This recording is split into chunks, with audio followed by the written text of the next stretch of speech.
Okay, I just tried reconnecting it. Let me know if that worked. It looks like it did. Sorry about that for everybody on the YouTube side of things. We are just now getting started here. Bob, thank you for the 67. Appreciate it.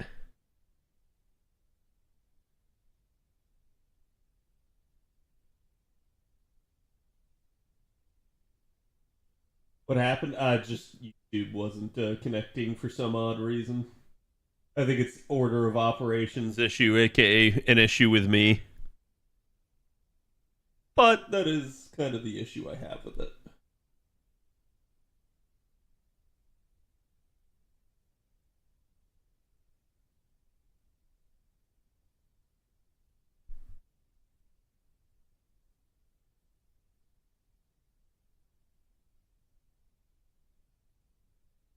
Okay, let me get the tweet out.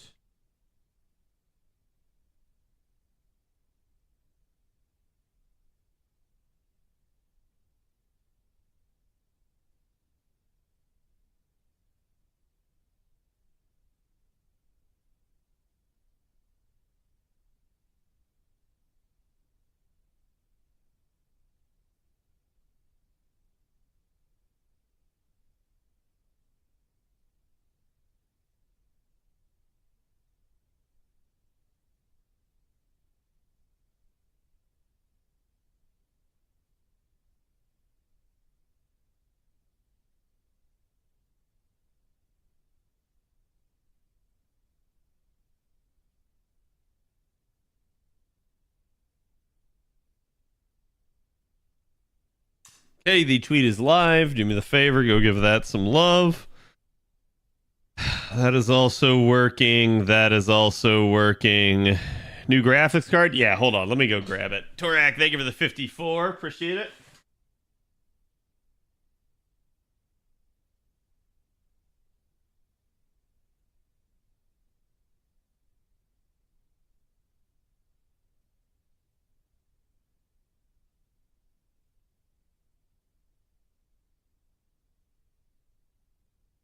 Have my address in this.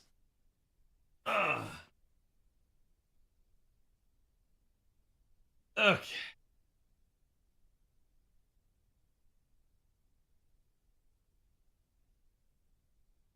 Hello, everybody.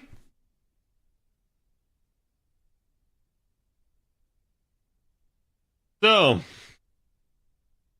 here's my huckleberry.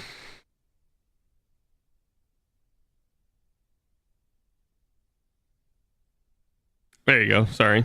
I know you couldn't see it. It's some of it's green because it's an NVIDIA, so it's kind of getting phased out. But yes, I got a 4080 Super Duper. It is a very strong and big card. So it's gonna definitely help us pump up things on the graphical side of stream. Certainly not in FGO. You're not going to feel it or experience it in that way. But for those of you guys who like coming to the variety portion of streams, it is absolutely going to make the experience better. I'll be able to run games on a much higher quality now. I will be able to not have to worry about things. I got to get it installed, obviously, but I literally have like all the rest of the components of the computer coming this week. So pretty much like every single day, I'm going to have a new part arriving.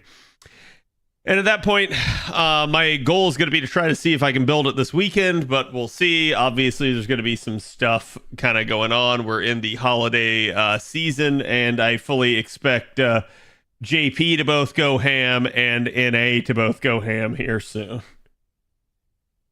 I have a Ventus 4070. Use it well. Yes, I will. Okay. So like I said, I just got the tweet live. Let me grab today's sauce for you guys because somehow I didn't get that.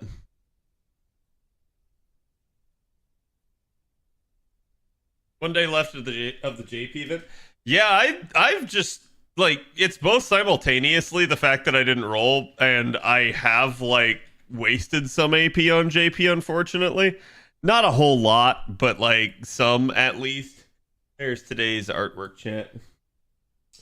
But no, I mean it's just been a like kind of packed event. A little bit it feels like they just have almost overstuffed the shop now, where you really are going to struggle to complete shop in the 3 weeks if they keep doing this.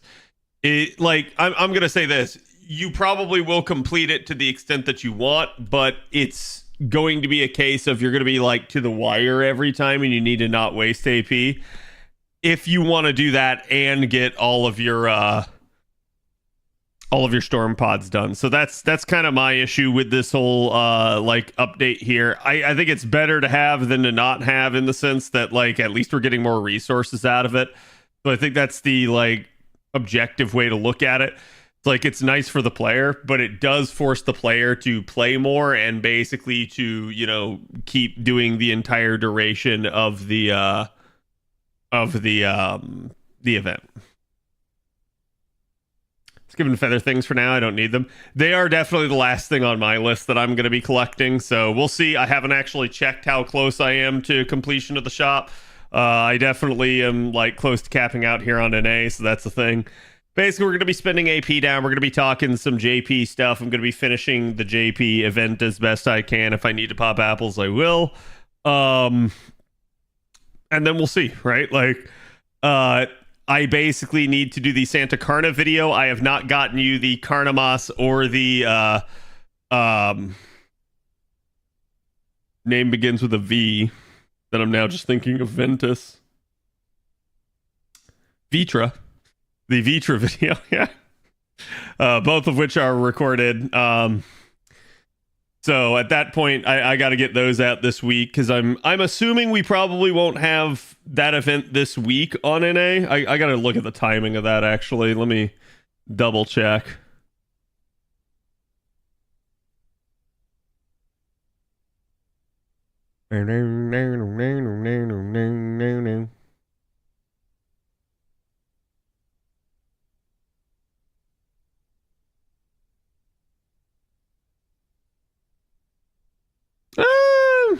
We should have it, actually. A couple days here.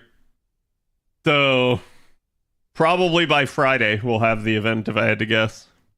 And we'll see. They may shuffle around a little bit. Azrael, thank you for the 17. Shaq, thank you for the 45. Torak, thank you for the 54. Appreciate you guys. And again, I hope everybody had a good weekend. I did say I was like maybe thinking about streaming. I almost did, and then I didn't. I don't know. I've been kind of chilling out, relaxing, kind of trying to take as much of the weekends off. I still just, in a large way, like in my life, feel somewhat overwhelmed.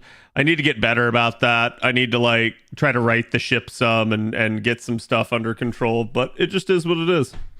How's Hardcore WoW going? I died a third time, so I'm probably just going to be done with it for now, because we got Path of the Exile coming up.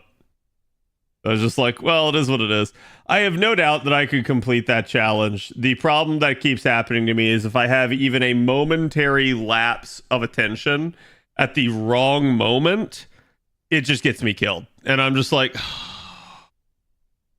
because like all of my deaths have not been that I was like taking on more than I could chew.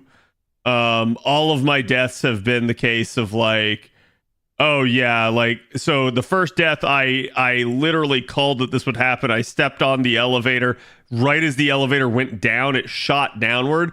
And so my character fell to catch the elevator, but it fell for a long enough window that it counted as enough fall damage to kill me.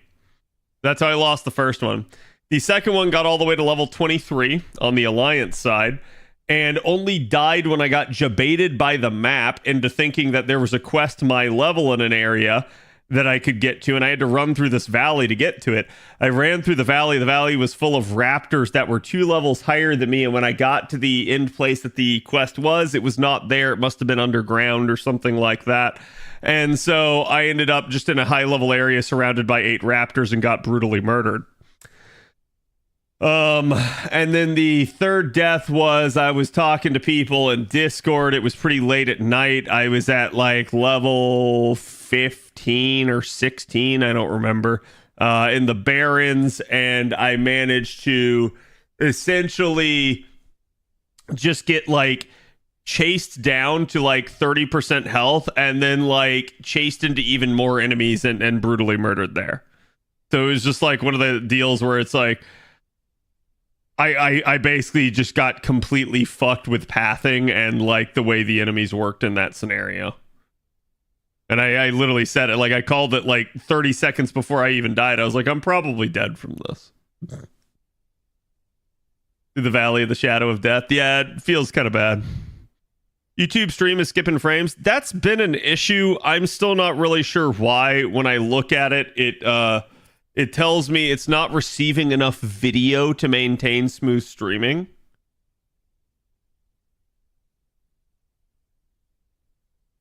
And it says the viewer experience is buffering. I don't know why this is happening. I've kind of like looked at the streaming settings and stuff. And the best I can tell, it's like claiming that it's not like streaming to like a low enough latency or something, which is really odd because it absolutely should be. Let me take a look at it here real fast.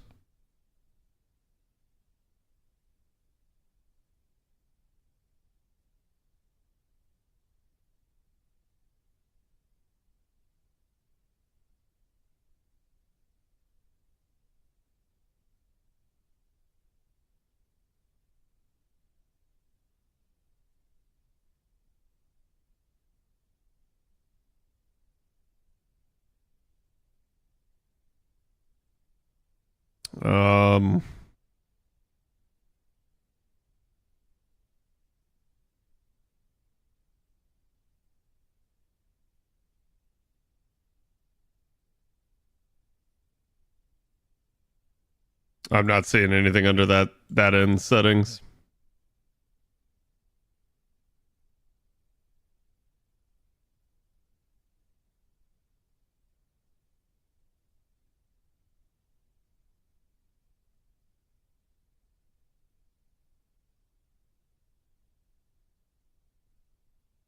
Try reconnecting it. That says excellent connection, like it did at the beginning of stream. Let's see. Let's see if it has the issue.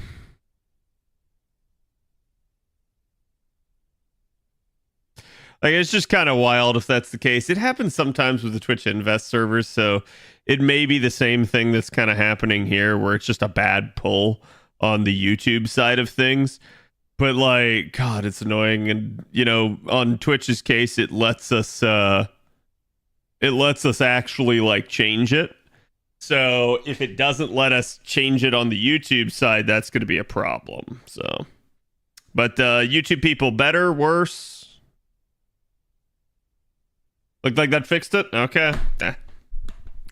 Again, my apologies. I have no idea why, but it is what it is. Sorry for the rest of you guys who were sitting here waiting on me while I was working on that.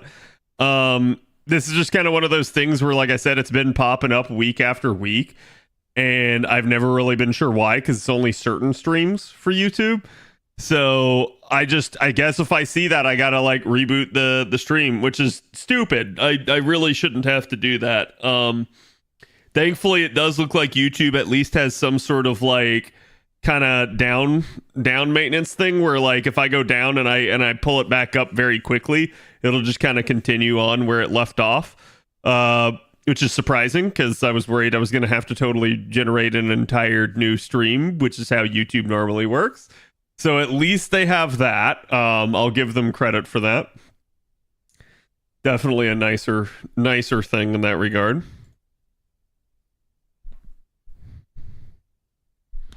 Had to switch from the YouTube side. It's all good. And Weiss, thank you for the follow over here as well. But yeah, as long as I don't mind you guys watching on whichever side is your preference. That's totally okay by me. But I will just go ahead and make the blanket statement: if one side is ever having an extreme issue, You could just try to be patient, bring it up with me, and if it continues to persist, there's always the other side. That is one of the good things about multi-streaming. It's one of the reasons why a lot of content creators wanted this. Not only does it help us grow our channels in multiple avenues, but it also helps us have redundancy should there be an issue, and it's definitely nice to have. Technology is silly. Yeah, like, so I was wondering if it was like a cap on like my bit rate or like capability or something like that. It's not. I don't think I've ever hit the cap on my my upload capability, which is partially because I pay for more upload capability, but like,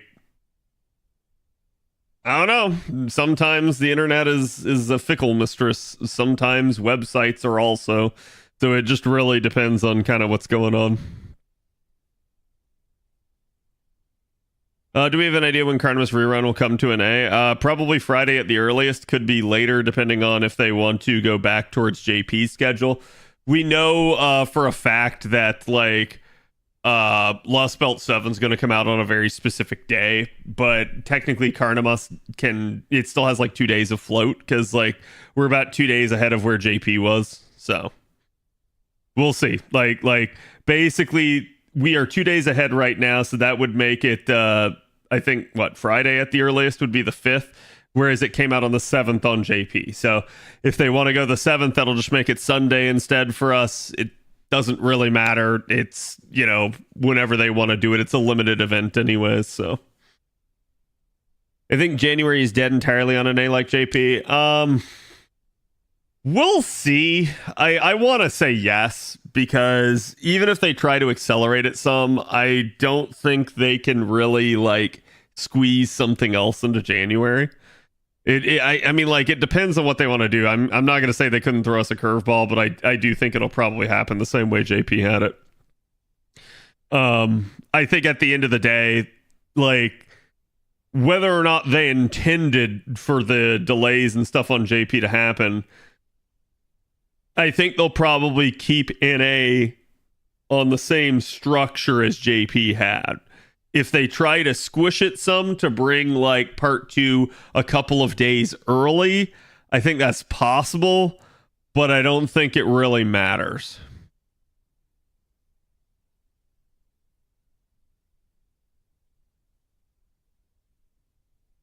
If it's Thursday, oh, I'm sorry, my bad then. So then it'd be Thursday at the earliest.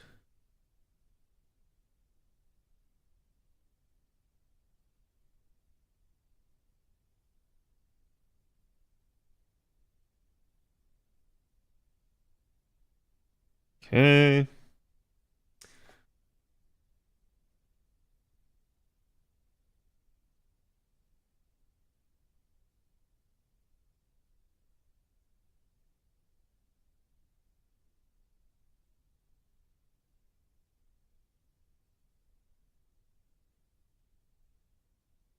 Yeah.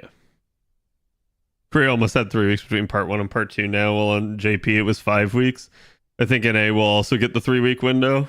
Yeah, I mean, we'll see, right? Like, if they accelerate it some, sure, but I'm gonna tell you guys right now that's still gonna leave all of January, quote unquote, dead, right? Like, you're not gonna get an event suddenly sprung on you in January. That won't be the case. I hate how most of my wanted servants don't have a rerun other than in paid banners where I can buy due to my country. What do you mean? Like, can you give me an example of who you're talking about?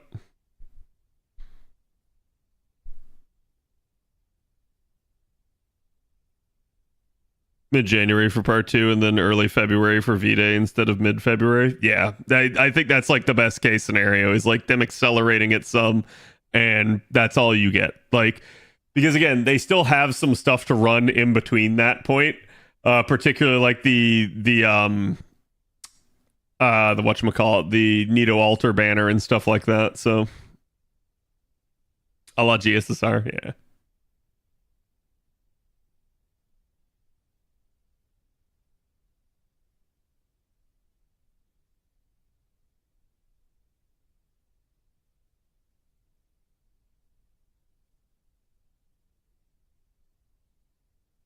Usually they don't have to make up an entire month. I haven't looked at next year at all, but usually they can shift stuff around.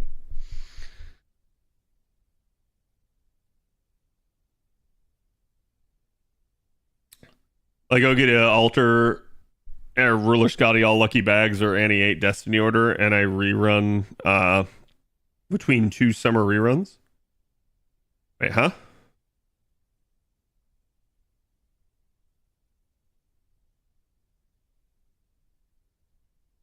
Well, I'm confused by what you mean by like paid banners, because technically every banner in the game is technically paid if you want to think about it that way. Or are you meaning like they're only available on GSSRs? If that's the case, yeah, I mean, that may be for at least a little while here. I wouldn't worry too much about it. Other units will get banners.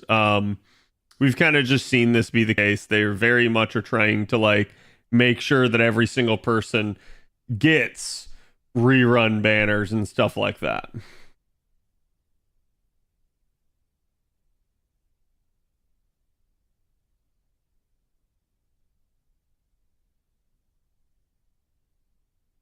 I forgot the term. Yeah, it's all good. Medusa Saber was early July and the event ran for 3+ weeks. Plus the pre-Annie stuff, so it's basically 1 month.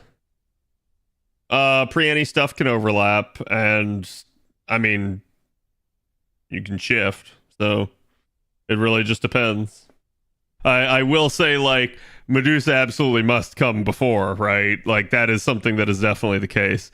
But yeah, I don't know. I feel like they'll be fine in that regard, because it's not like they have too much they have to do. And Ordeal Call is really going to kind of be out there in the mix of things as well. So I think that's going to be kind of a thing for them in the short term here.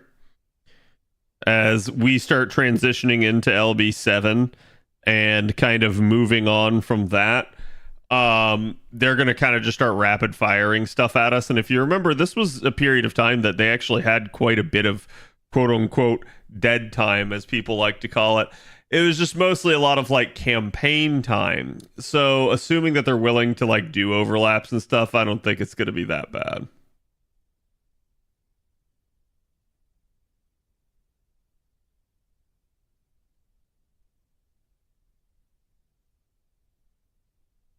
Do you think they will global the option to vote for rerun of choice? Global the option to vote for rerun of choice.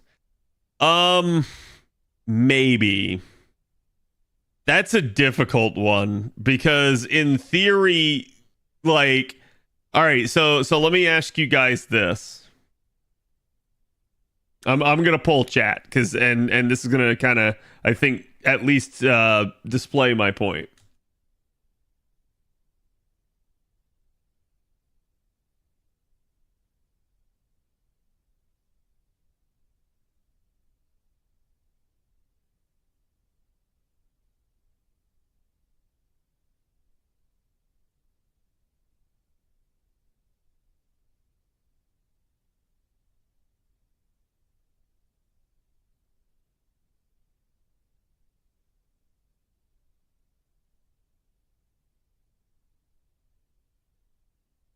Okay, 1 minute on this, chat.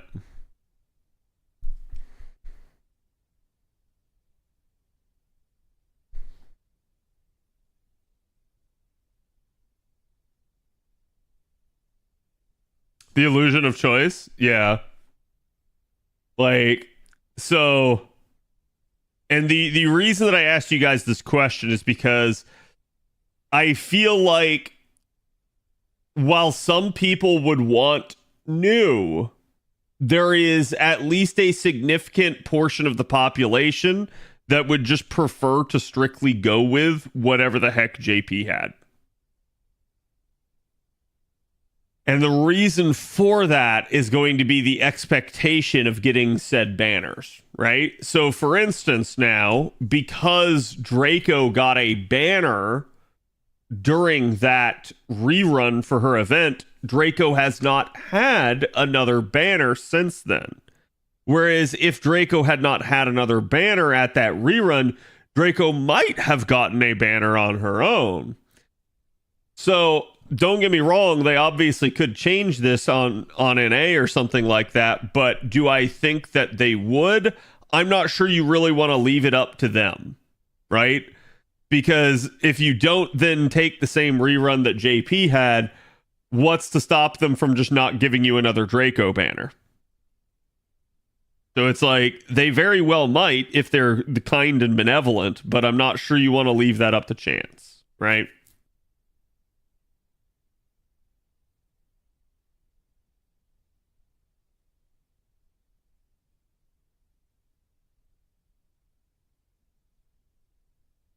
They've already stated how difficult it was for them to make reruns.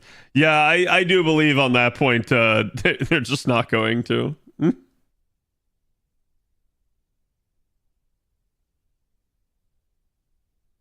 I think, like, as Avalon indicated for Taiwan, it was probably, like, rigged anyways. So it is what it is. Does EvoFest count as dead time? Yes. Like, dead time is not a story release nor a event chapter for most people. So, like, if there is no event going on, oh, I shouldn't have done that. Oh well, actually, this should be fine. I feel like I've done this before. But yeah, like it's one of those deals where I can easily see them just kind of rigging it to make it happen anyways. Bart, thank you for the 73. How you doing today? Go and vote for the lame Cerberus fight when you have a memorable fight from Atlantis. Yeah, I mean, I'm not surprised. Black Grail rate up never existed. Never has there been, nor shall there be a Black Grail rate up. The closest thing you ever will have seen was the release of the game. That's the closest thing to a rate up the game has ever had. I would keep the Draco rerun, but I would like a rerun different than Summer 6 because most materials for Summer 6 I don't really need. Yeah, no, it's fine. I think, like, people have different reasons for voting, and I'm not going to, like, chastise anyone for not wanting to go with JP. The only point that I'm making is that a significant portion of the people did in fact vote for this, which tells me that there are some people that would get deeply upset if they switched things. Whereas if they maintain the status quo, technically no one will have any right to getting pissed off, right? Like, are you going to say that they absolutely should have given you the right to vote when, you know, there's all this logic behind why they shouldn't, including just not having to do more work? And that's where it's like, yeah, I kind of agree on that stance, right? Like, as much as I would like to at least switch one of them, I don't think they're going to do it.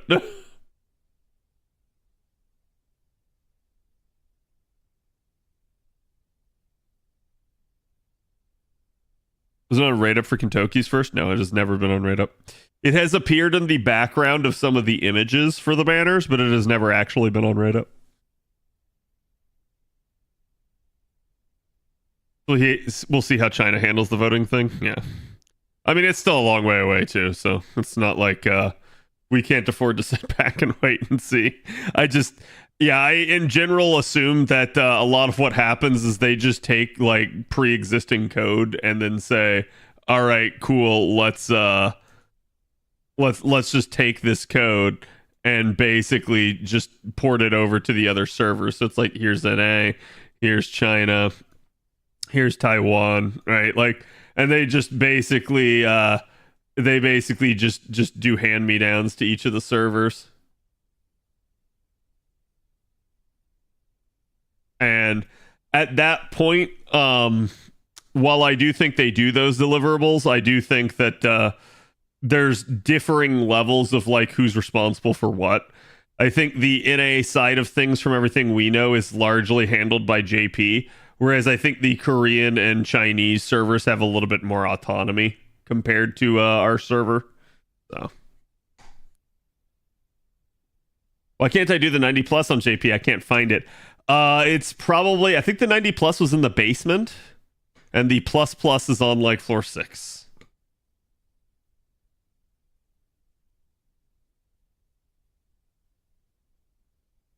The only reason I want a Summer 6 rerun is because IRL happened and I couldn't finish MLB Art of the Sea. Yeah, I mean, look, there's always going to be the chance to like vote for it again if they do that same thing again this year, right? Like, we'll just have to see kind of what the JP devs do, whether or not this is going to be a commonplace practice as we move forward, or if it's going to be something else. I won't be surprised to see them do it again this year, because I do think they're going to be kind of stalling a little bit. I think they're trying to stretch things out, trying to give themselves more time as they wrap up Ordeal Call and then simultaneously prep the next part, whatever that is. So.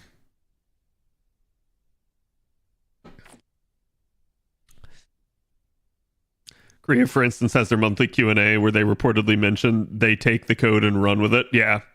And I think like they're a little bit more autonomous compared to our end, where our end is run by Aniplex of America. Korea's end is run by what is it, NetEase or something, or God, is it Nexon? No, I think they're NetEase, and I think China's Netmarble. Or are they both Netmarble? Maybe that's what it is. I don't remember. I can't keep it straight. I don't play on the server though, so I don't have to. I think our deal call will be done either in February or March, and I think part 2 will be finished in August with the 10th Annie. That's my prediction. I would love for it to be done for anniversary. I'm not going to hold my breath. I'm going to anticipate that it's going to be done by the end of the year. I think what will happen is you will probably get part 4 as you're predicting, but then there's going to be like some sort of end. And the end will happen at year end. We're talking end of December. And that will then go into January, where we almost always have like the start of a new chapter. If you guys think back historically, like every single major aspect of FGO has started at that point, other than the origin of the game. The game itself started in July. Part 1.5 started in January. Part 2 started in January. I think like technically Ordeal Call also started in January. Because technically, like right after that, we had the like prelude, I want to say, but I may be wrong on that one. So like there is just this like actual trend of them kind of doing it. So Ordeal Call Prologue is in April. Yeah, maybe they mentioned it back then. I don't fucking remember. Like I know it wasn't like until later that we actually got the prologue, because I think prologue is where we get storm pods, if memory serves, and we didn't get that till later in the year.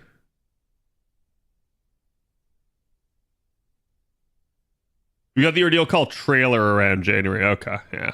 So even if they didn't give it to us, they were still kind of thinking about it and prepping it.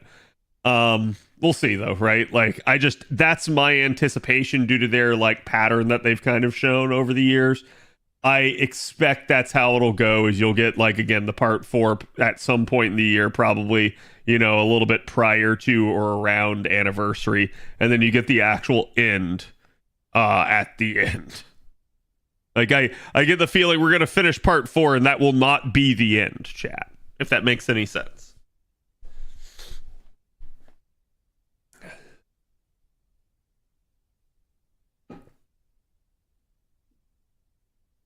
I wouldn't be surprised if they do a major overhaul with them entering part 3, because it'd be the perfect time to do any major improvements to the game. All right. Do you want my honest take on this? While I agree with the logic there that would be the best time to do it, I'm not holding my breath that they do. I think, unfortunately, for better or worse, this dev team over the years... Oh, thank you for the rainbow drop at the end of the event. This dev team, for better or worse, has shown that they are very much skeleton crew and very much struggling to meet deadlines. Now, maybe that is because they've been working on things behind the scenes. But if that's the case, we've been like this for like 4 years now. That's a lot, right? I'm not going to say there haven't been some signs that that could be something that they were working on. Again, we've seen them asking for like 3D artists and stuff like that. But it is possible that at the same time, those 3D artists could be just working on existing FGO stuff. They could just be working on other projects like Extra Remake. So we don't really know at the end of the day. But I think it's safer to assume that they do none of that. And that instead you just get part 3 maybe with some quality of life, maybe with some new mechanics, but don't expect an overhaul. I think that's the safer approach. That way you don't get your hopes up for like nothing basically, and you don't go like, "Oh man, what the heck? I was sure they were going to do it." I want you to hear it from me that I don't think it's going to happen, just so that you guys don't get deeply upset and get deeply like annoyed with the game, right? Like I think there's going to be some people that will talk about this. They will be like, "Hey, oh my God, like, wouldn't it be cool if blah, blah, blah, blah, blah?" And then everyone will start thinking and dreaming big thoughts. This has been the case with the FGO community, though, for like years now at this point. And I unfortunately think it does slowly trend people towards like a point of upsettedness towards the game when they keep like wondering, when are they going to do this? When are they going to do that? And it starts to become a problem for them. Okay, going to grab those embers. I will leave the silvers for now.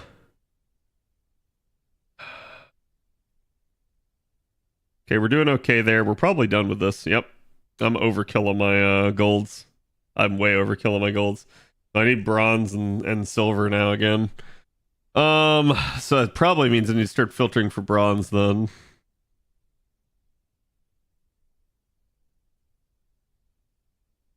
Got statues, we got statues, sweet. Raida Lanza. Sorry, I didn't say that right. Ranza. God, there's 40 of them. Yeah, I'm gonna grab the Lancer one because the Lancer one's one I know I'm actually working on in the short term here. Dolphin, thank you for the 22. Appreciate it. Any thoughts on JP getting a Gouda Christmas Lotto speculation?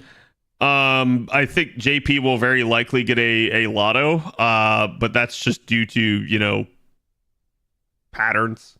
So whether or not like that's a Gouda event will just have to remain to be seen.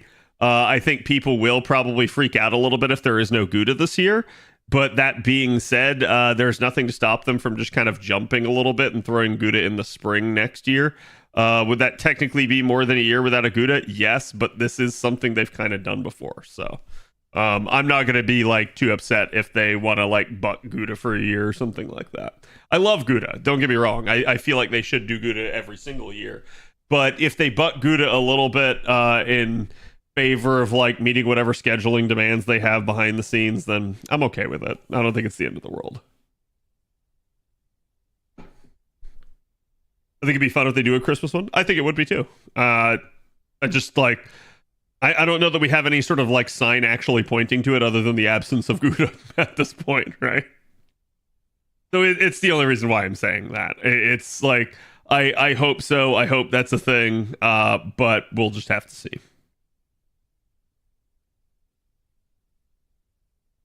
Santa Okita was teased in a past Gouda. She was, however, don't forget that they also did throw like Mao Nobu already in the bonus for the current event that's ongoing. So it definitely tells me it's not like they've like forgotten Gouda, right? Like, and the fact that she's there, where if there was going to be a Gouda Christmas, she would be on bonus for that, makes me suspect that that's like not going to be happening.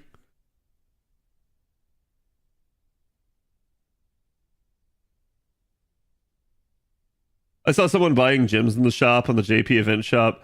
Did they really add gold gems to the shop? Yeah. Yeah, you can get them if you want. Like, if you're somebody that's newer to the game, getting gems in a shop's not a bad draw, especially the gold ones. But if you're a veteran that's gone through several autos, you don't care about gems. Gems are a dead mat to most people. Insane. Thank you for the 46. Appreciate it. Fourth year is getting closer, indeed. Almost to the 48. Okuni banner still missing. Yep. Yeah, that's what I'm saying. Like this could be because it's upcoming right here at Xmas, right? Like at Christmas. Or it could be because like they've skipped it because it's coming in like, I don't know, like Valentine's Day, or maybe even just like, March or April. And it's always possible, so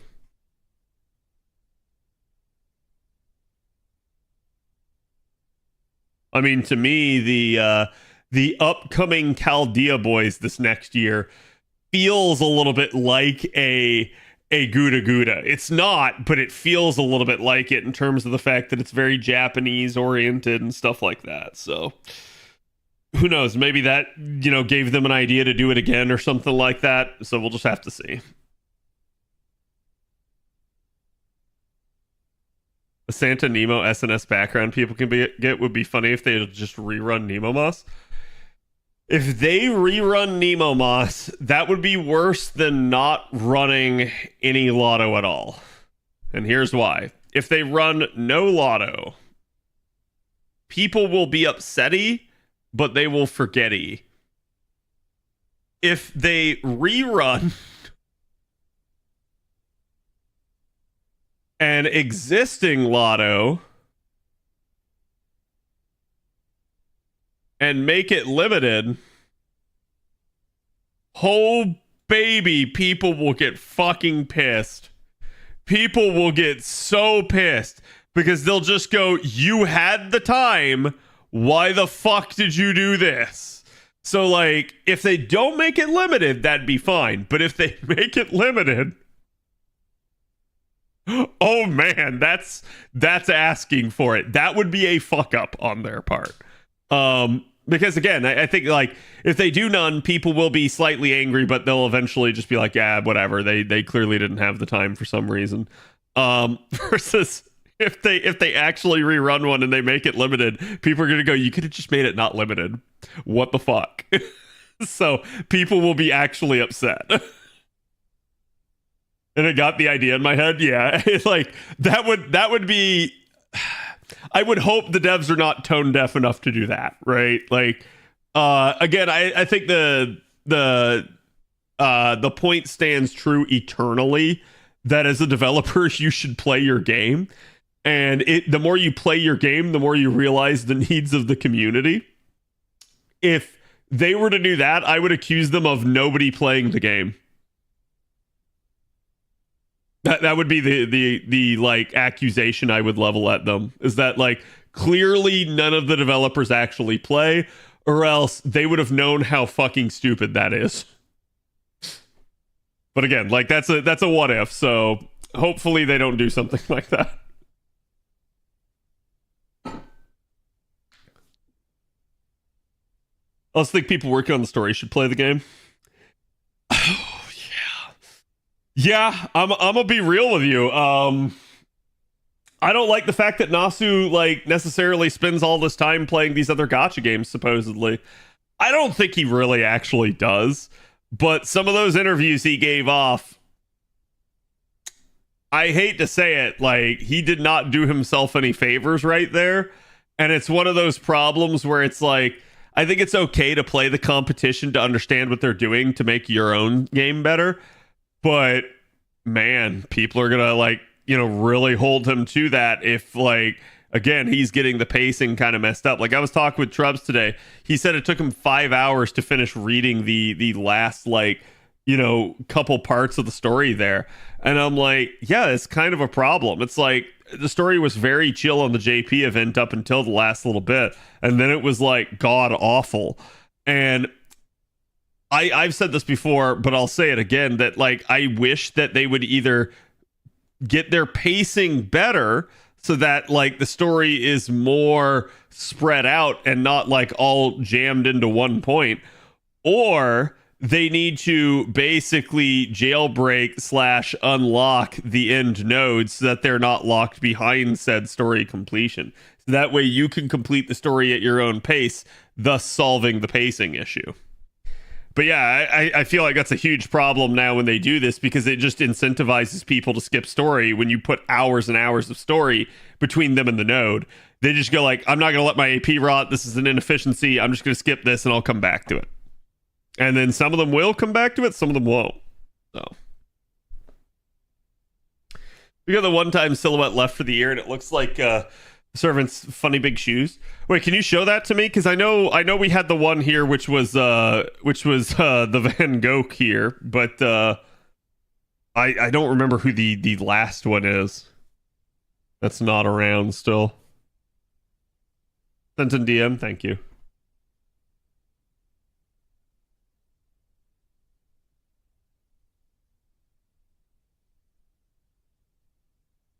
Okay.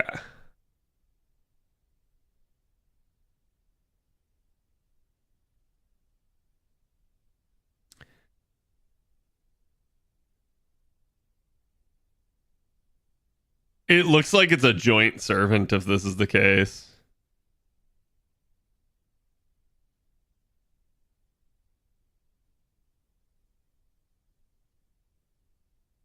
Because I think you can maybe say like this right here is actually his shoe, and it's just not perfectly one-to-one lined up.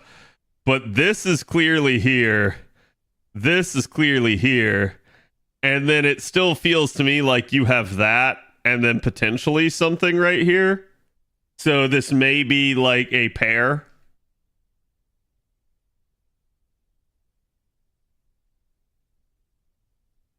Santa and Bonnie? No. Like, unless you're saying, like, are you saying it got cut off so that there's nothing like above this line? That's possible if they wanted to hide it. But like I don't know how you would know. Like this sort of thing, it's like it's very difficult to tell anything from down here. I will say this is a little bit odd. It looks like you have some sort of like bat or something down there, which given the fact that we have CAG here already and the fact that CAG kind of has some stuff going on. Oh no, never mind. I see what it is. It's the sword. That's what that is. Okay, so that's just the flames off the sword.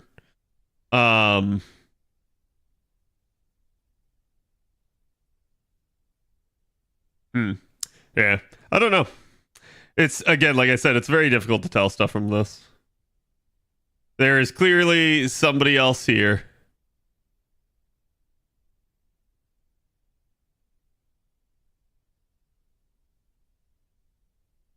That's a little weird. Because that shouldn't be off of his elbow.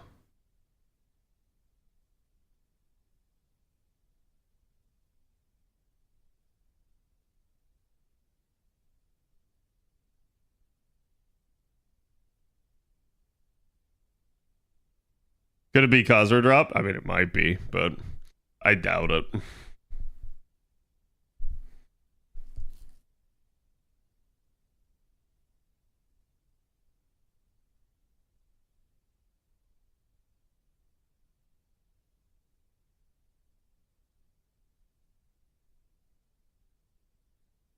Hmm. Yeah, I don't know. I'm gonna say it looks a little like it's something long-haired, but relatively like slender, small legs, like almost childish. But I'm not sure if it is right. Like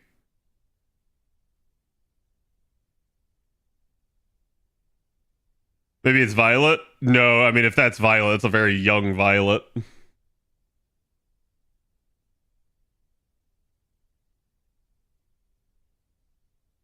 Who did Padoru? Listen, it's that time of year, chat. You're not allowed to deny it.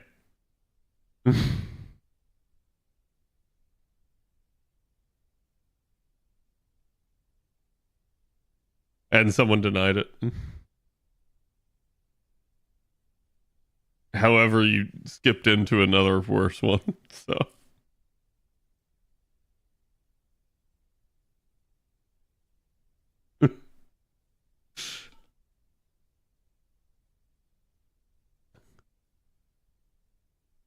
So it's big man Tyrone singing it.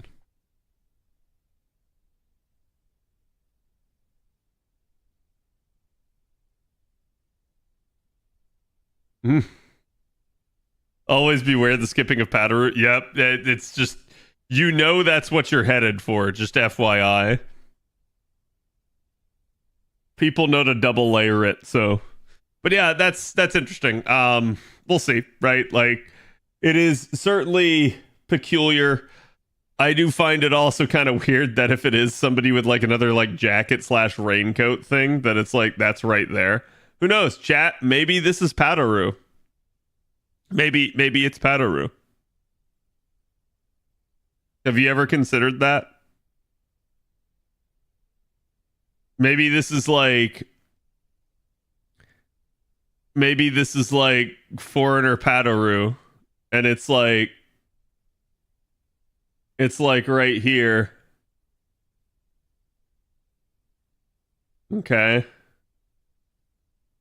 And then it's got like the super long hair coming down here. And then it's like off base entirely. Like that.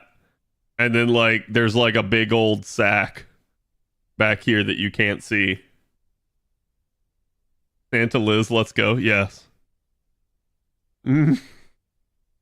I mean, you say Santa Liz, like I wouldn't even be surprised. I wouldn't even be surprised.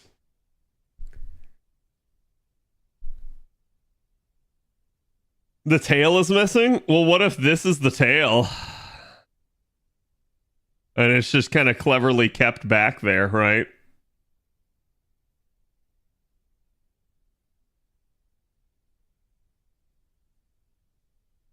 Because I'm just gonna say again, it's absolutely possible. Santa Lady Avalon. I don't think so. Like, I suspect it's someone relatively small. The only thing that's like really weird to me is whoever this is almost looks like an amalgamation of these two right here. Like, it's somebody with like a fucking trench coat and like galoshes. That's what it looks like to me. Chat. Oh, I got you. Maybe it's this. Oh no, maybe it's Medusa Lily. I hope it's not. I hope it's not Medusa Lily. I had that thought. Moldusa, yeah. I mean, like, I'm sure some people would like it. I would just kind of be disappointed, but if somebody wants it, then they can go for it, right? Wait, why not? I don't know. I would just be disappointed in it. Happy Merry Christmas. I will never tire of Liz variants. Listen, there are plenty of people that I know of that feel the same way. So like, I in the same vein that like I never tire of saber faces, and yet people will mauled every single time we get one. I'm just like, fuck them. I don't care. It's like I'm happy. I don't care. So I completely understand Liz fans just being like, out of hell with people. They don't like it. Too bad.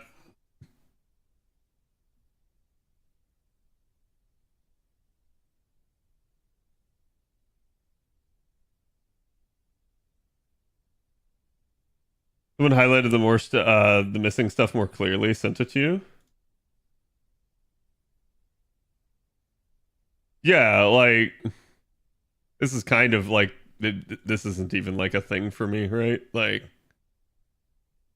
this is basically what I assumed it to be is like these little dangly bits and these shoes right here and potentially shoes right here, but I doubt it.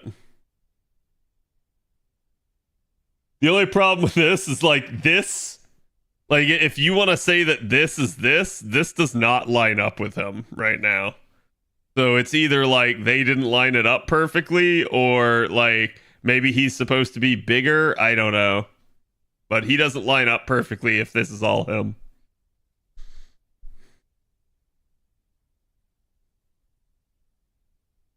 The full art shows it clear. Yeah, let me look.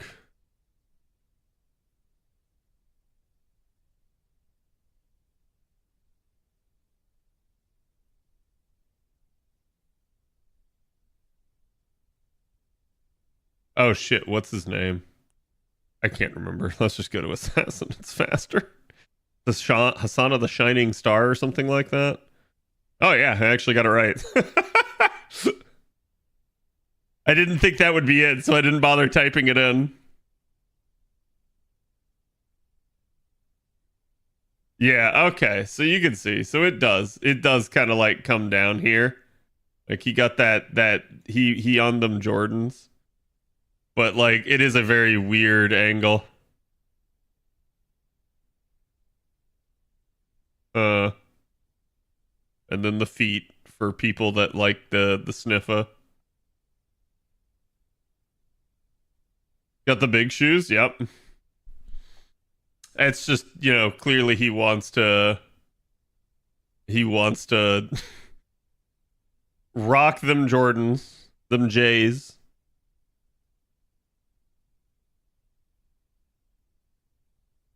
I said Santa Atalanta likes little boys and girls. Well, she does. I wouldn't mind a Santa Atalanta.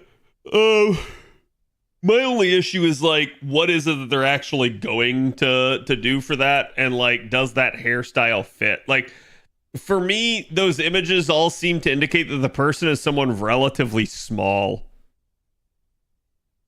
That doesn't necessarily mean they're a child. There are many small women in FGO, but like, it's someone relatively small is what it seems to indicate to me, with long hair. So you guys tell me who you think it would be, and that fits that bill. Like Umu? I mean, it could be. I was mostly memeing with Umu earlier. Is what we'd have to look for, yeah. Well, the thing is, I would assume that the hair will not be like 1-to-1, right? Like, because it's going to be a different style of hair than they have in their other forms. But it just depends. Nursery rhyme? I would be super disappointed if it's nursery rhyme. I don't know what it is. Like, don't get me wrong. I don't hate nursery rhyme, but I do find her one of the least appealing servants, mostly just due to their lack of like actual development of that character. She is just a book. Jack? I mean, you could do Jack, but oh god.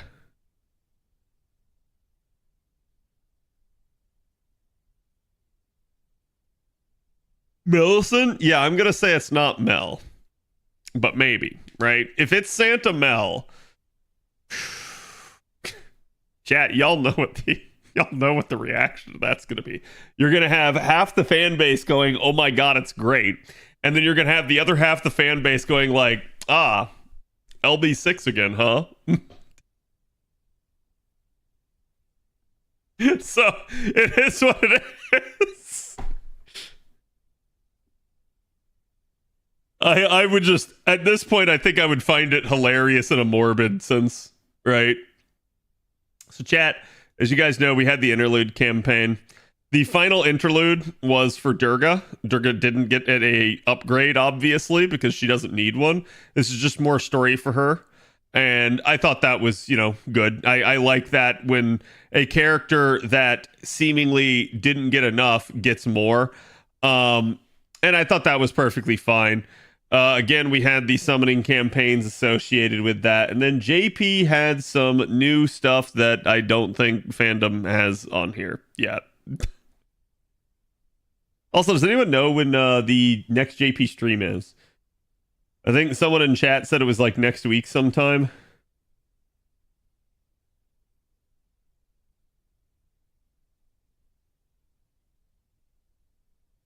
December 8th. Okay. Yeah, so that'll be when? Sunday. Sunday. All right, so what they did get, though, here is they got a limited time Lost Belt number 7 clear support campaign. For spoiler reasons, I'm going to very quickly pull this over to the side and look through it myself so that nobody gets spoiled from what I'm about to say or do. I just want to make sure that this is the case.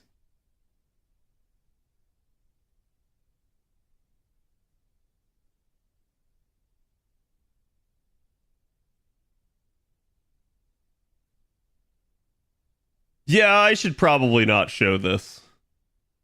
I will just read to chat the relevant parts on the side of the screen, without showing it to you, because again, like we're super close. I value protecting you guys and from spoilers more than anything. So I'm gonna just mention the parts that I think are a thing. Um, I will probably do the LB7 fights off of stream because of that. Like, don't get me wrong, I've done them on stream before if you guys were around for it, but because of how close the NA chapter is to this, I would rather not. I would rather let you guys go in and not spoil you and not have to worry about this and not bring any of this up. So, okay, so the campaign period is going to go from December 1st all the way to December 31st on this one. Interesting. It does allow you guys to stream. Not that anyone has really gotten punished for this. I'm going to restate this over and over and over again. You're absolutely allowed to stream LB7. You guys know I don't, again, for spoiler reasons. I do find this really fucking funny, though, because they allowed it literally right before NA is getting to it. So this technically allows people to be spoiled now. But again, I feel like there was a lot of hullabaloo about like whether or not you can stream the game, and everything that I've seen is yes, you can stream the game, yes, you can make content on the game, yes, you can do all of these things. No, they're not going to come after you unless you are spoiling it for the NA community, and unless you're trying to come up with your own alternate printed translation of it that is freely accessible online uncut. So that appears to be the people that are getting in trouble, and I don't blame the developers for actually going after those people. I feel like it is ruining the story for some people. While I understand some people like it, it allows them to catch up, on their own time when they're not like trying to like complete events and stuff like that. I also feel like it allows some people to just consume the game without ever playing it, or again, it allows people to essentially offer up this sort of side translation / mistranslation of the actual events. And I know people have gotten on to me about this before, but I'm again going to state that from everything I've seen, some of the mistranslations and misconceptions in the community comes from, again, these sort of machine translations that are out there and publicly available. So I like the fact that they're doing this. I think it's bad for the community that those things were available. And so again, those are the only people that I've seen actually get hit by it. I have not seen normal like content creators get hit. So I do feel like most of the content creators are blowing this out of proportion. I think all the Remembrance campaigns are month long. Yep. This one's just perfectly synced, basically, to December.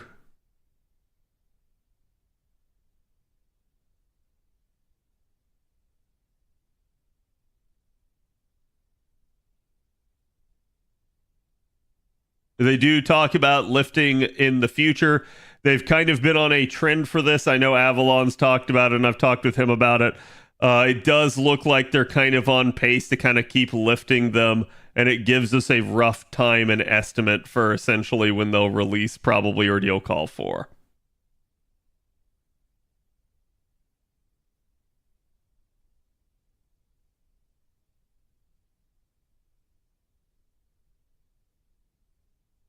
Yeah, Avalon did note the text here does not indicate that the next event... Whoops. Next event will not require like LB7 completion. So this indicates that again, it probably is something like Lotto or something coming back. They're not like trying to warn you that it's a thing. So we have had with a couple of them, like each one preceded an event that then required that lost belt. This one doesn't say that. So it's clear their goal is to just kind of get you to Ordeal Call, not necessarily to like really try to hammer on people for this.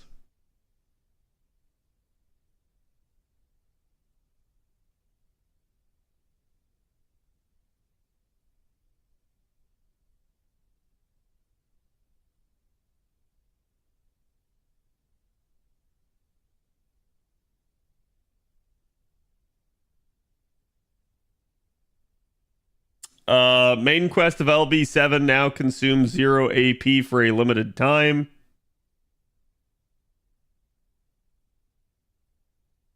We have recollection quests available. There are 6 ones. I don't, and someone in chat can correct me, but I don't believe they've ever done recollections for LB7 before, because again, it was Road to 7 was where they did them all the last time. So there obviously wasn't one for LB7 proper. So yeah, okay, so all of these should be new.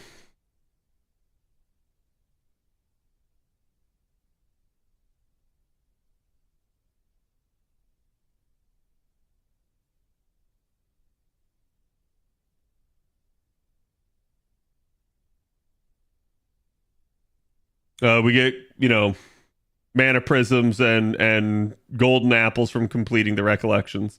The mana prisms are for the super versions, which is interesting because they stopped basically giving us teapots. Teapots are now technically available in the shop, so a little bit of a weird thing.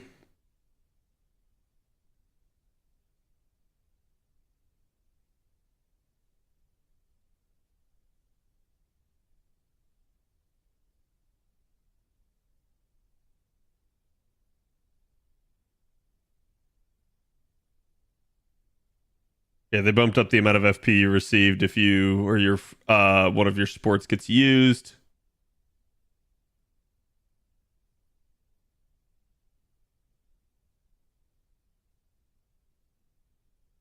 I'm not sure what they're trying to say there. I don't think that was anything important. Receive double the amount of friend points if it's the recommended support formation.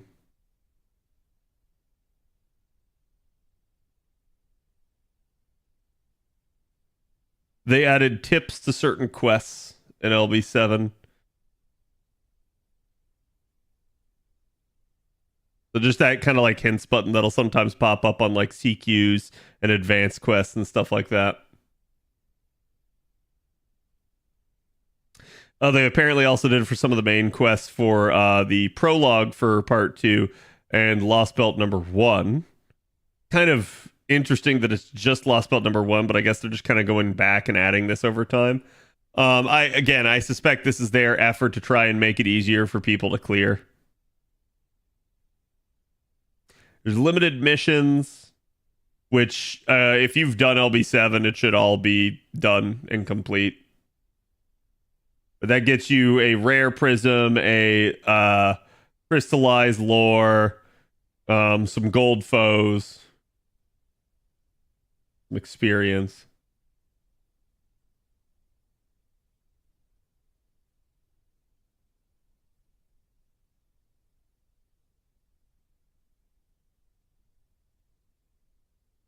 Lost Belt 7 related servants have strengthening quests that consume half AP right now.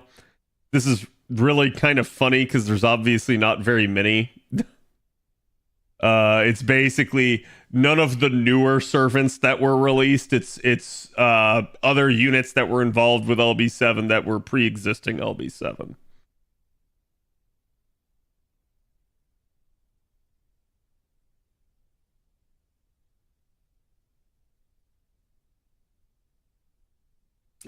Interludes that are available for the characters are unlocked as well, regardless of whether or not you have the character. That can be a nice thing if you want to complete your milestones and get some easy courts.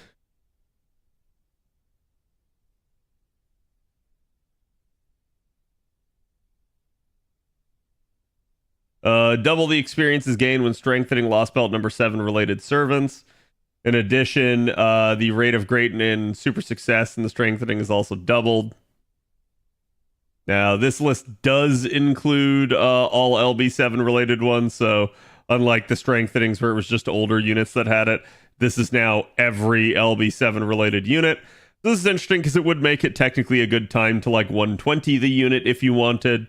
It's a good thing to make note of that, guys, for any one of those like potentially units where you're like, oh man, I really like them. Like, just to throw out an obvious example that's non-spoiler, really, Kukulkan, right? We know is an LB7 unit, so it's like if you really were like, oh man, I really wanted to like 120 my Cuckoo, This would be a really good time if you manage to wait this far into the future, though. That would be like 2 years.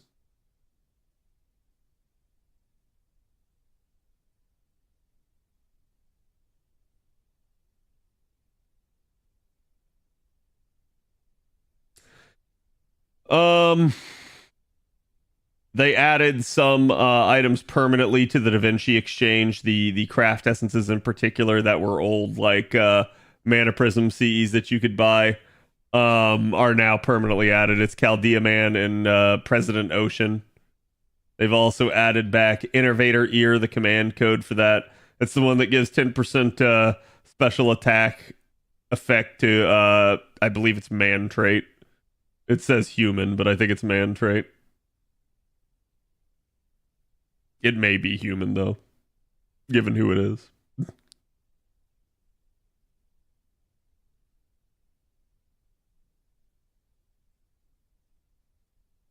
Command code costs 300 mana prisms. The other two Cs are going to cost one rare prism to permanently unlock them, and then obviously the 5,000 to purchase all the copies.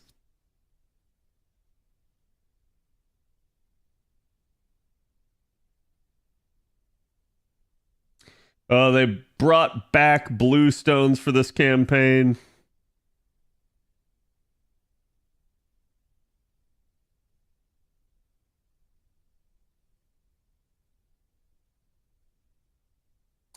Oh, this is an interesting one, and I feel like I can show this to you guys here real fast.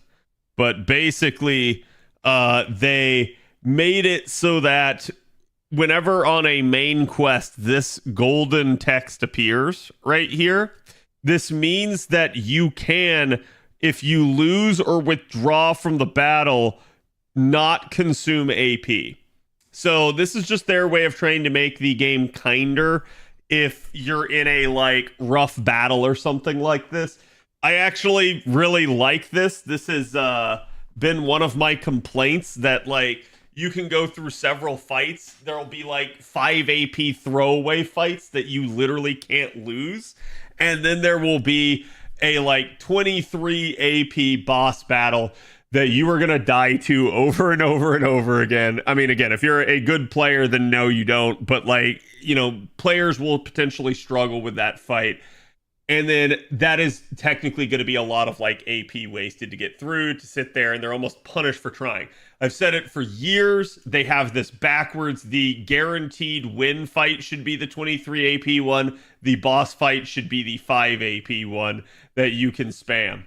So I do like this. This basically is going to start to alleviate that sort of issue on there, and I think that's a good thing.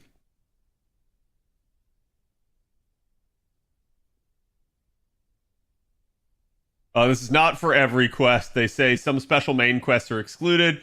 An AP will be consumed if you are defeated. It will not be consumed if you voluntarily retreat, though. In battles other than those listed above, AP will be consumed as usual when you are defeated or retreat.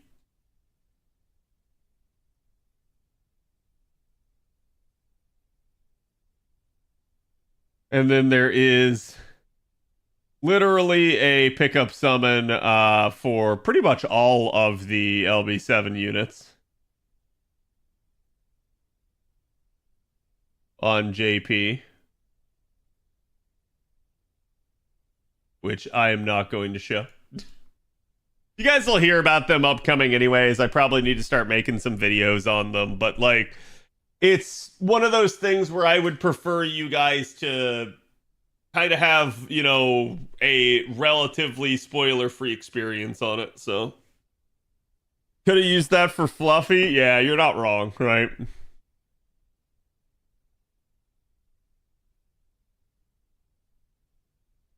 Only main quests? Yes, only main quests. They're not doing that for all quests. And it's not even all main quests. It's just going to be certain key ones that they feel like is a kind of like big deal on their end, right?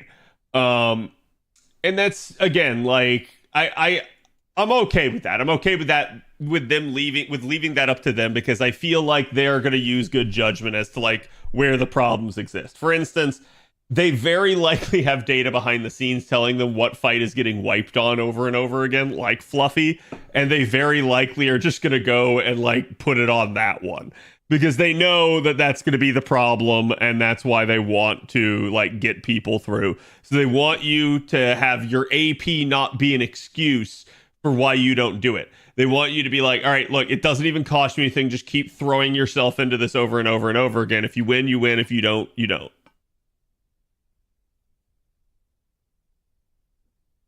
Still nice, yeah. And like this is just I think this is gonna be a forward change. Like with every new story chapter that comes out, you'll start to see that and it won't cost you anything if you scuff. So that's gonna be a nice thing. Is the difficulty of LB7 about the same or harder than LB6? I feel like it kind of depends on your account. It depends on like who you have leveled and stuff like that.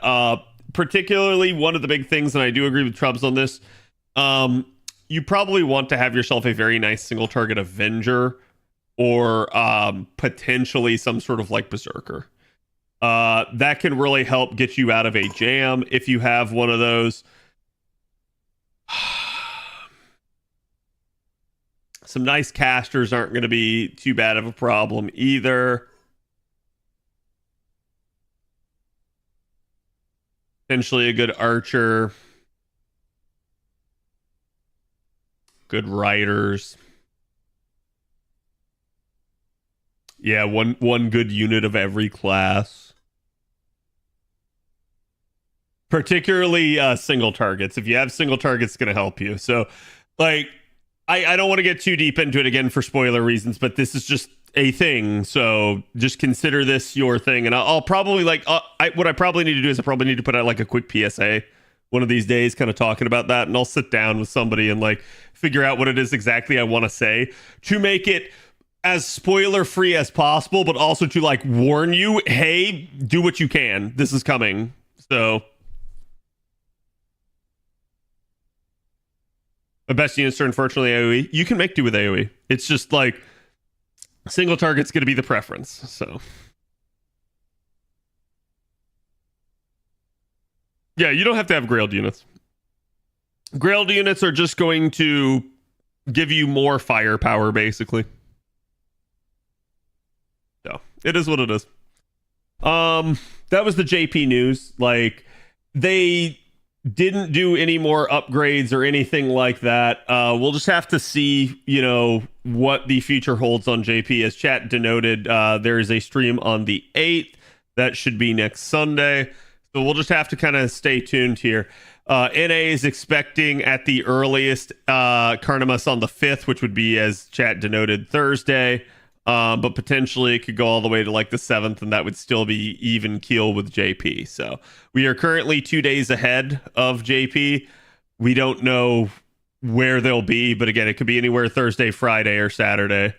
I'm going to say I won't be at all surprised to see it come out right here on the Friday. They like to jump the gun and launch events on Friday, but we'll see, right? Like, if it is what it is, I don't expect them to release it on Saturday because that's almost never when they actually do.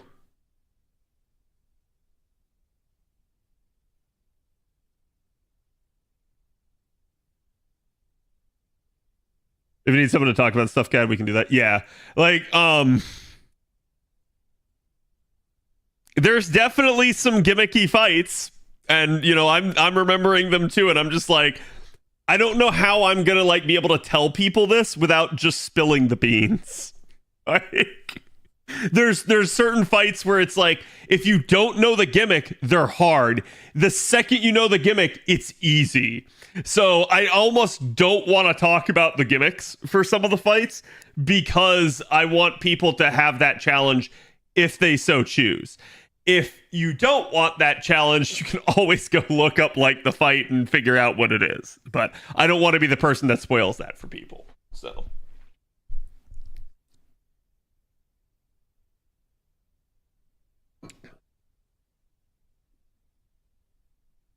But yeah, that's just generally the case. It's like gimmick fights are always about the gimmick. The second you know what the gimmick is, you know how to deal with it, and boom, there you go. It's not bad.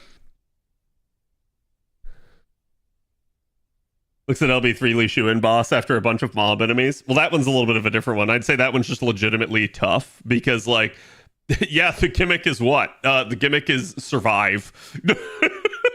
There is no gimmick. It's just stay alive, don't die.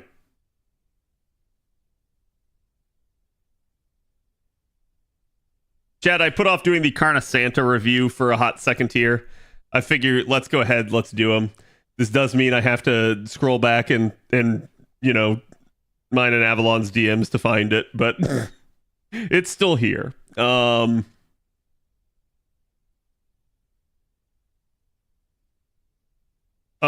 me refresh myself on his kit because I want to see if he has something.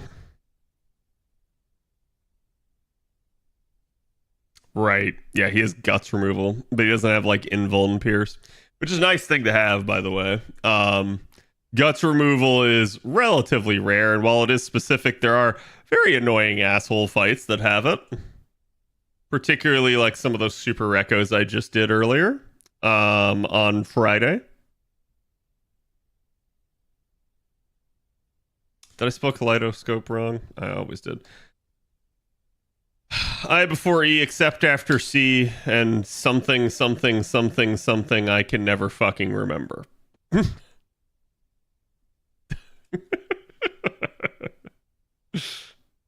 Let me think here. He is targetable 20%, so probably Knights Marines would be a decent one. At least I think it's targetable 20%, unless I'm just completely wrong. It is. Let's go. And let's see, I probably need a nice kaleidoscope. You what, mate? I'm sorry for any of my British friends for talking in this voice. I know it's a problem. Don't worry, you should have heard me when I went to Italy. It was even worse. I had to listen to a bus driver and a local like cafe owner argue, and it was the most Italian thing I had ever freaking heard. Like all the gestures, the sound effects coming out of them, and ever since then I just can't forget it, and it's just awful. What am I doing? Defensive and then ignore invincibility. So trying to think if there's a good like quick one available, or you know, always I can default back to like ye old Honey Lake. I feel like there's Dante's one, isn't there? No, maybe I'm just oh well, decapitating bunny. Yep. Was there not a Dante's one? Maybe that's just a different Chaldea Boys one that I'm thinking of. It might have defense pierce instead of invuln pierce.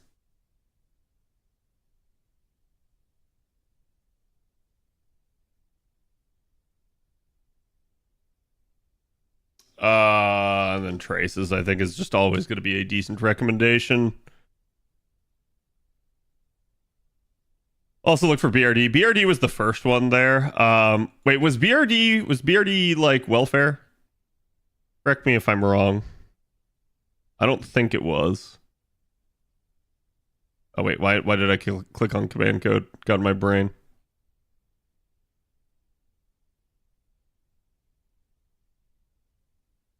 Banner, yeah.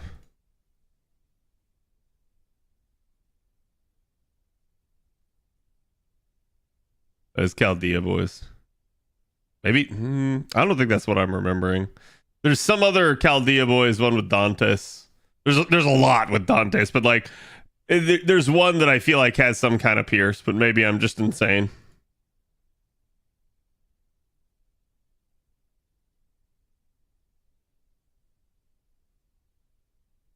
The problem is you guys can see, they're pretty much all limited, but this one is at least available in the Recollect Descent shop, so.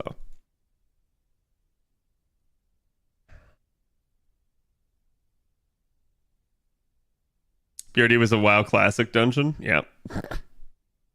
Black Rock Depths. Go to the Pierce Invuln category. I did. I did, chat. I'm capable. Oh wait, why is my? This is twice now of recent memory that my Stream Deck has just totally like desynced with OBS.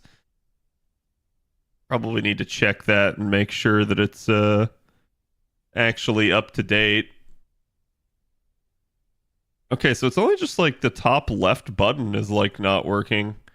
That's really a shame if like that one in particular is just going like dead. I gotta admit, like it feels like sometimes the Elgato products just don't freaking hold up. And I don't know why. The Pierce one with Dante's was arts. Yeah, maybe that's what it is. Which is wild if you think about that, but...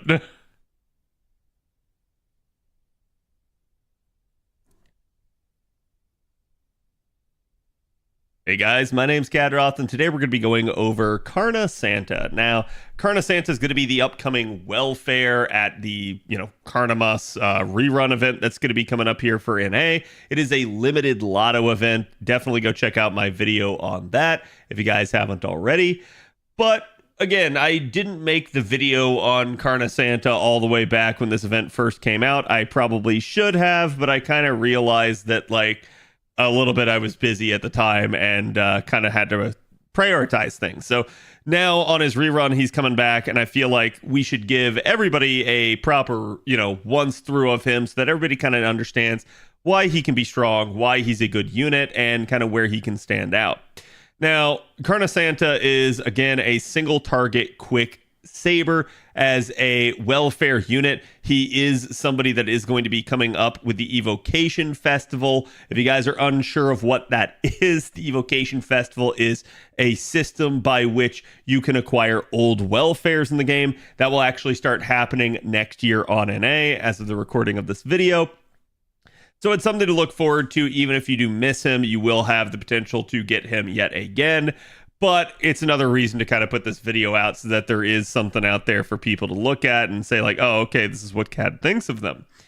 But ultimately, at the end of the day, I do think Karna Santa is a very serviceable unit. I have managed to use him in quite a few scenarios, be it as a just strict damage dealer himself, as a sort of a crit down a wave and get someone else buff type of deal, and also potentially as somebody that actually has facilitated looping. Now, that might sound a little bit insane, but Karna Santa does have the means to do that. I will talk about that here in a minute, although it is a little bit of a niche scenario, at least in how I've used that.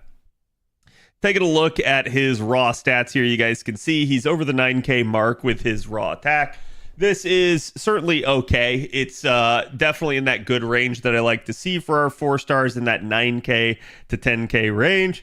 Anybody over 10k as a 4-star is just really doing good. He's kind of at the bottom end of that range, but he is certainly not going to have trouble when it comes to carding and critting, so I wouldn't worry too much about his attack stat. His HP value, on the other hand, is a little bit beefier. It's almost up to the 13k range. Definitely good for a 4-star, and he does have some survivability to boot built into his kit, so I don't think you're going to have to worry about that too much.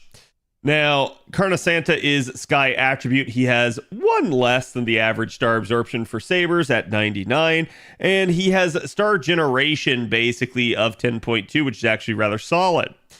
His NP charge attack rate here is only 0.78, but this is still higher than average. The only issue is going to be, again, that he is a quick unit, and quick units have a tendency to not generate as much NP, so him having a little bit higher than the standard is a good thing for him.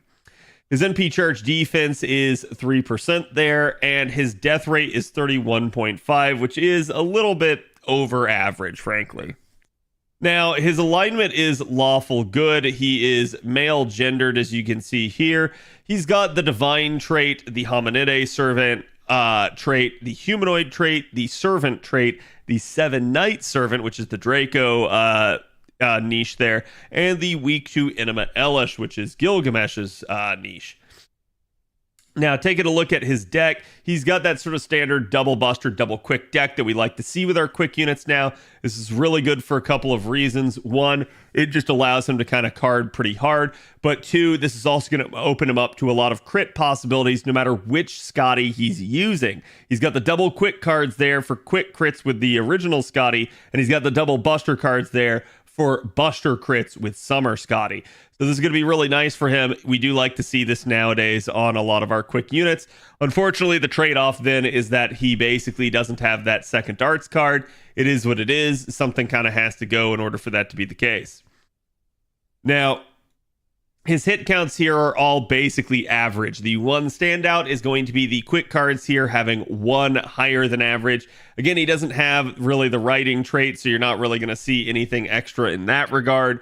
But it is still going to be good for him performance-wise to have that extra hit count, particularly on an NP and star-generating card like Quick is. So I do think that's a solid thing for him to have. Taking a look at his active skills here, you can see the first one here is a increase to his own quick and buster performance of 30% each. The only downside is it is limited to 3 times 3 turns. I really don't like this. I've kind of pointed this out before numerous times. I don't like it when the developers limit stuff like this instead of just putting it on a completely 3-turn duration. It somewhat hampers the unit if they end up trying to be the carry in a lot of circumstances and you're trying to use a lot of their cards. But it's not the end of the world, and it's still something he can absolutely function with the bounds of, so it's not a terrible thing for him. It's just a bit of a nitpick that I have with developer design and how they kind of choose to do things.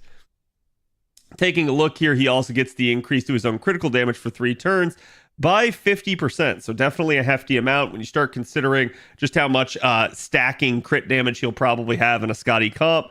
Throwing in an extra 50% on top of that means he's going to card very hard just for you right there off this first skill.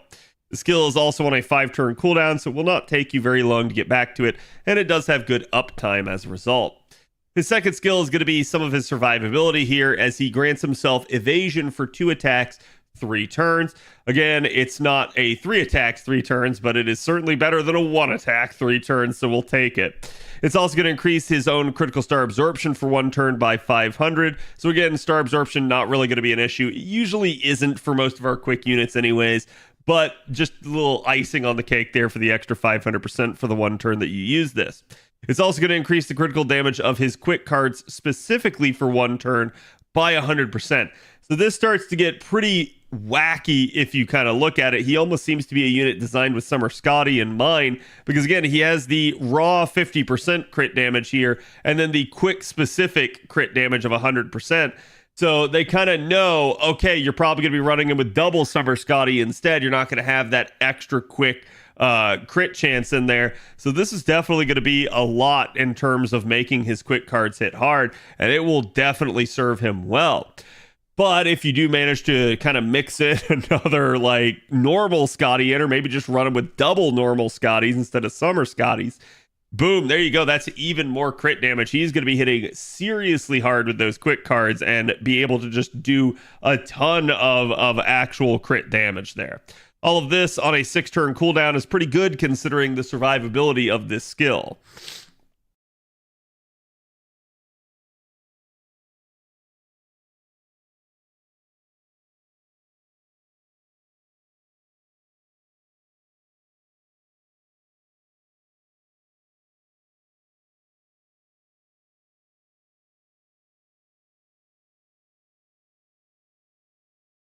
Hello?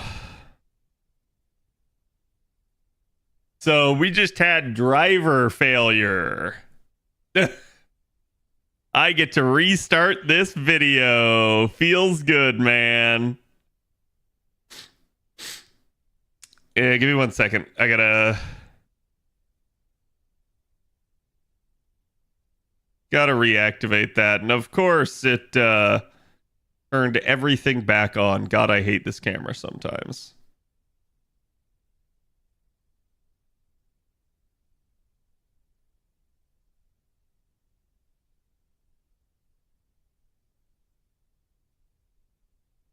There we go. I thought my connection was shit. No, that was like 100% on like, and this happens every once in a while. My mixer just like decides no, and it just like totally like reboots and pops back up. It's usually from driver failure, and I have no idea why it happens. Like, honestly, at this point, I think on my to-do list is probably looking towards getting a new mixer, because the Go XLR has served me well enough, but it is ultimately limiting what headset I can choose, and keeps having issues like this where, like, yeah, it's relatively intuitive for how to use it, but man, is it a hunk of junk sometimes. So refresh if video is frozen. Yeah, video should not be frozen, but unfortunately, like I said, we got to restart the video. The good news is we weren't too deep into it, so we were at least like 10 minutes into it, though, I think, so I'll try to go a little bit faster this time. Okay. Oh, hold on.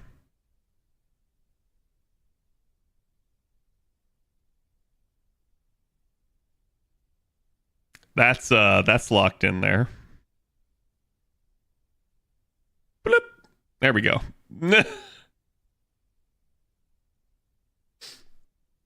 Wrong scene? No, the capture card. So I have to actually go to this scene is really weird the way it works, because and I don't know if you guys have ever noticed this, but like up here, like on the edges, do you see that? So like if I run this along, do you see the reflection there on like the wood?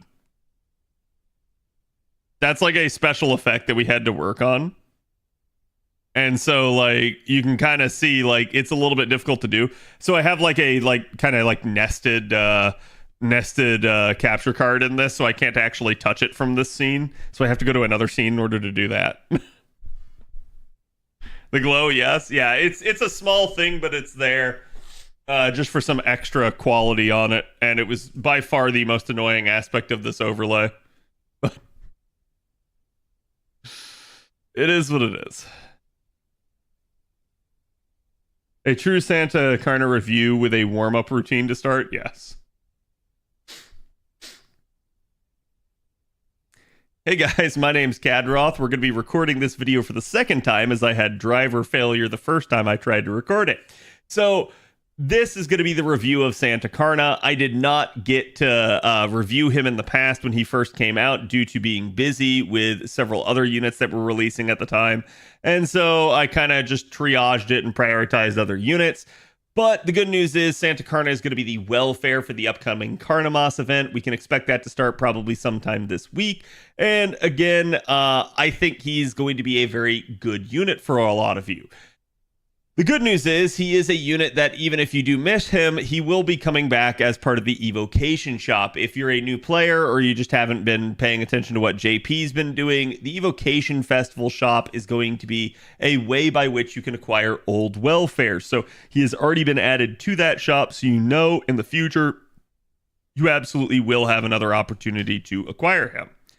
Santa Carna himself is going to be a single target 4-star, as we already mentioned, welfare, quick saber. So he's definitely going to be an interesting one in that regard, but he actually does have quite a bit of uses, including as both a single target damage dealer to a crit centric unit that can kind of handle a wave or two and pass it off to someone else, and then maybe even somebody that can facilitate looping for you. So I'll talk about that here in a minute as we get to it, but let's go ahead and dive right in for the sake of brevity.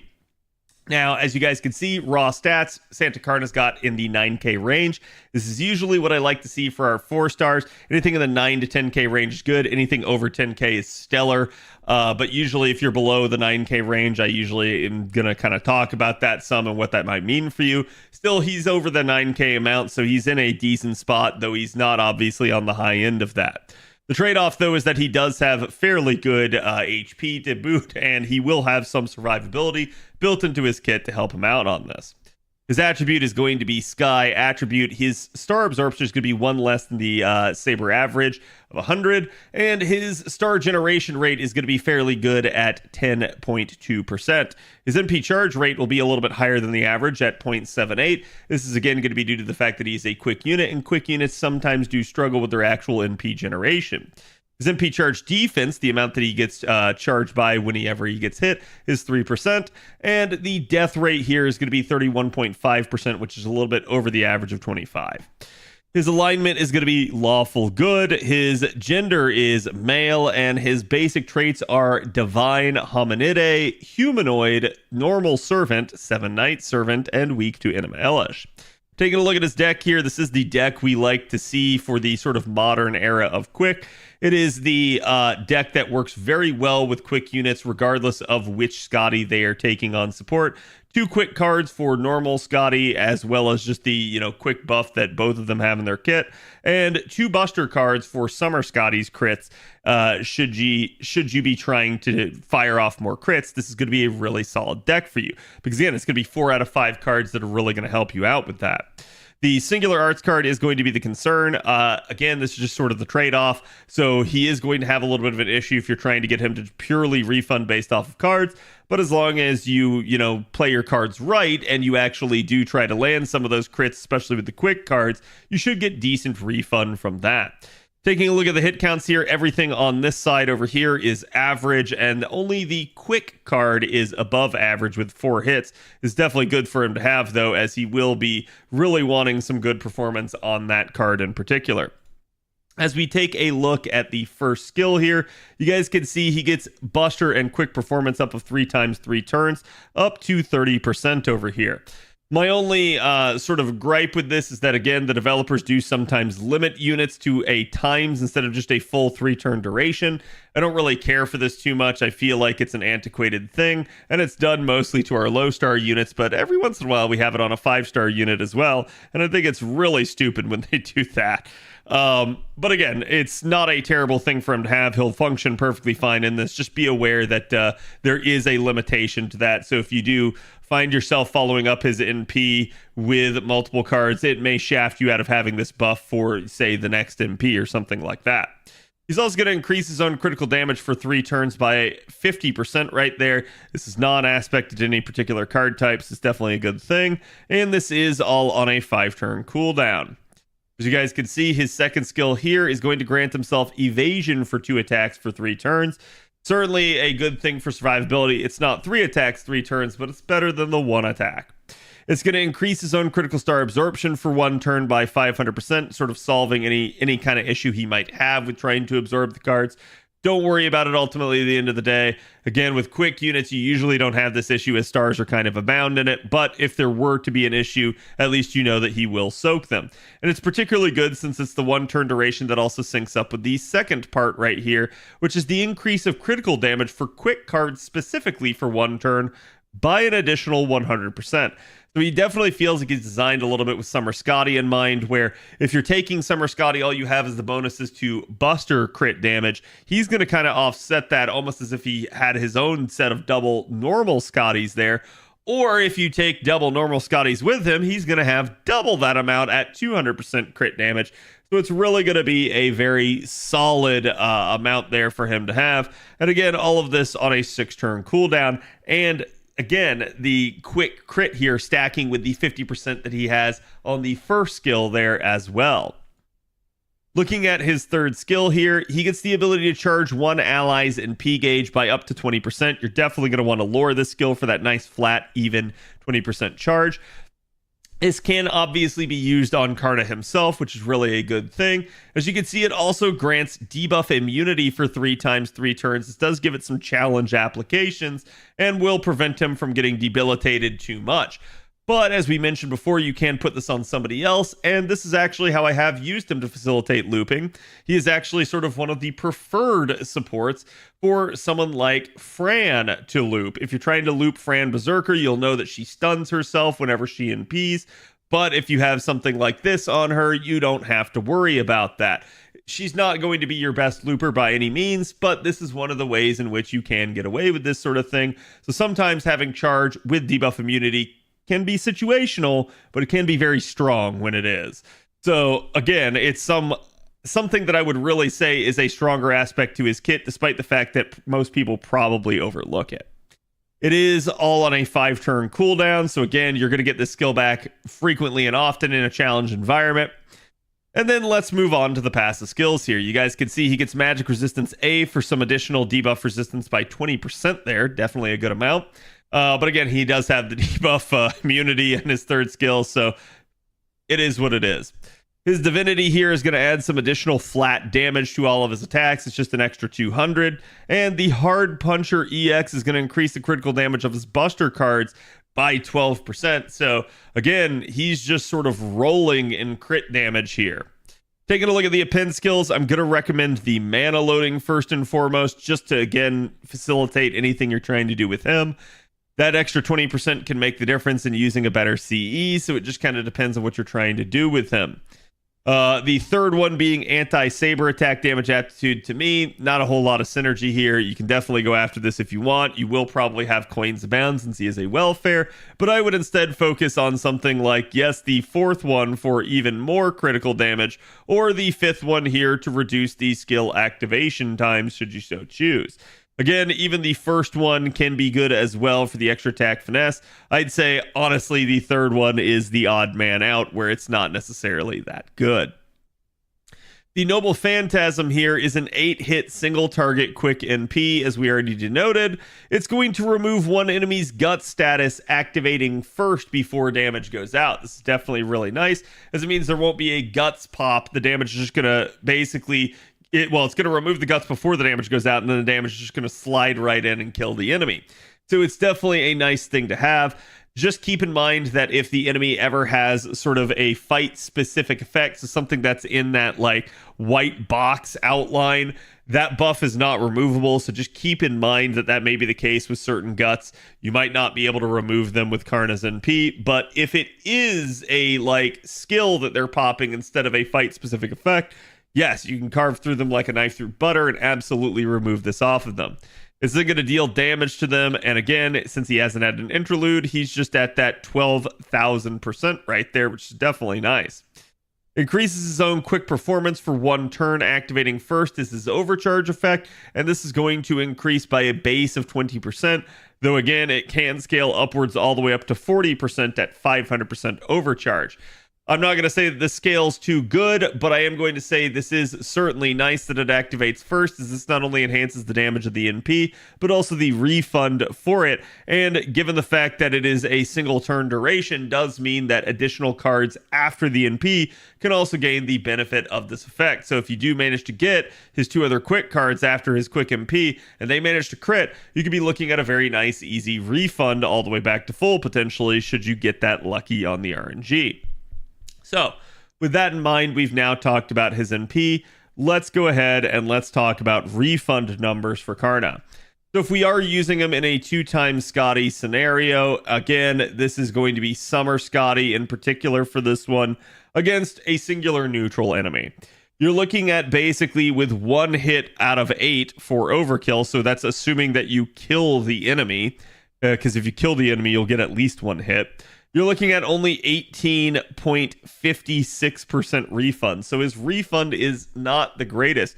You're not really going to want to try too much to 3-turn with Santa Karna, but it is still something that is certainly possible with enough brute force charge.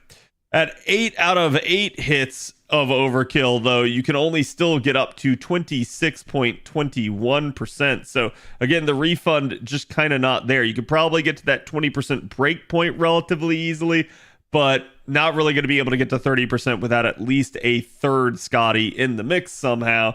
And really, that won't be that good for you refund-wise, since they'll only be refunding 30%. So with that in mind, we have a couple Craft Essence recommendations. Kaleidoscope is going to kind of be your bread and butter for him if you're trying to do multiple MPs. Obviously, this is going to be where you're going to be able to get back for another one just by virtue of having 100% of the 300% charge that you need for an entire 3-turn already taken care of by a Craft Essence. Though again, this may be something that you choose not to do. Obviously, something like K-Scope is very strong, but maybe instead you want to start them out, get a little bit more firepower. So something like Knights of Marines can absolutely at MLB have 60% charge. So that plus his 20% from his mana loading plus his 20% from his targeted self-charge means that he could start at 60% and under his own power get the full. Knights of Marines, definitely a solid one as it's all attack scaling and gives 15% 15% quick up, though keep in mind that it is a limited CE. Traces of Christmas is an old welfare CE from one of the old lottos. It is, again, a 100% attack scaling CE. It is 50% starting charge in PGen of 10%, which might help him some. And then the quick up of 10% there. Not going to be your most high octane damage C, but it is a nice 50% C if you want to start him out at that for various reasons. The one thing he doesn't really have in his kit is going to be Invuln Pierce. So if you do want to find another alternate source for Invuln Pierce, something like Valentine's Witches, which you may have rolled on earlier this year for Valentine's, Honey Lake, which you may have rolled for back in Summer 5, or even Decapitating Bunny all the way back again early in the game, can all be decent Invuln Pierce CEs. The good news about Decapitating Bunny is, unlike the other ones, this one has been added to the Recollect Essence Exchange shop on JP, which is the shop that allows you to purchase old craft essences once again. So this is sort of a permanently available craft essence now, thanks to that. It is all attack scaling, it is invincibility pierce, and it is quick up. So certainly something that can be good to you. Just keep in mind it's going to cost you, again, some mana prisms in order to be able to get this. But that is going to be sort of the recommendations that I'm going to say are going to work well on someone like Karna. Now, let's take a look at the actual charge scenarios in order to kind of break down how a 3-turn would work on him. Again, with a single target, we're not going to put too much priority on this. This is more of a proof of concept. If you can do it, you can do it. But again, keep in mind with your single targets, a lot of the time it's more for something like boss killing rather than necessarily trying to specifically 3-turn a node or something like that. Either way, with Karna, we're going to go ahead, start out with his maxed out append, basically with a non-MLB K-scope, or an MLB K-scope and no append whatsoever. Either way, we're going to do the double Summer Scotty buffs right there in turn 1, fire off the NP, and basically we should only refund the 18%, as we already mentioned. The way to look at this is basically 10% charge. You're going to want to round that number down. And so we're going to take 20% here from Karna's own self-charge, 20% from an Oberon charge that we will get after we rotate one of the Scotties out, because we're going to go ahead and use their charge skill on as well. And that should bring us up to over 100% here. Fire off the NP a second time, and then refund the 18% again, and then basically use both remaining 50% charge skills to bring them to full. So that's what a sort of brute force 3-turn would look like for someone like Santa Karna. Again, he could certainly pull it off, but obviously something like K-Scope is not going to be the best craft essence in terms of offensive firepower. So it is what it is, but that is a, again, sort of proof of concept loop there for him.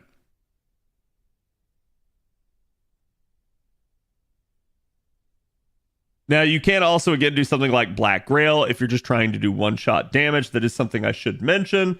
And it is at least possible to potentially get somebody to, start out with a Black Grail and maybe get back all the way for a, second turn or something like that. So, you could at least get 2 NPs off with him in that regard. Taking a look at Santa Karna's self-buff only damage here. This is going to be his damage against a neutral target with only his own buffs. No sort of Scotty's buffing him or Mystic Codes or Craft Essences in play. So just a pure neutral environment with his own skills in play.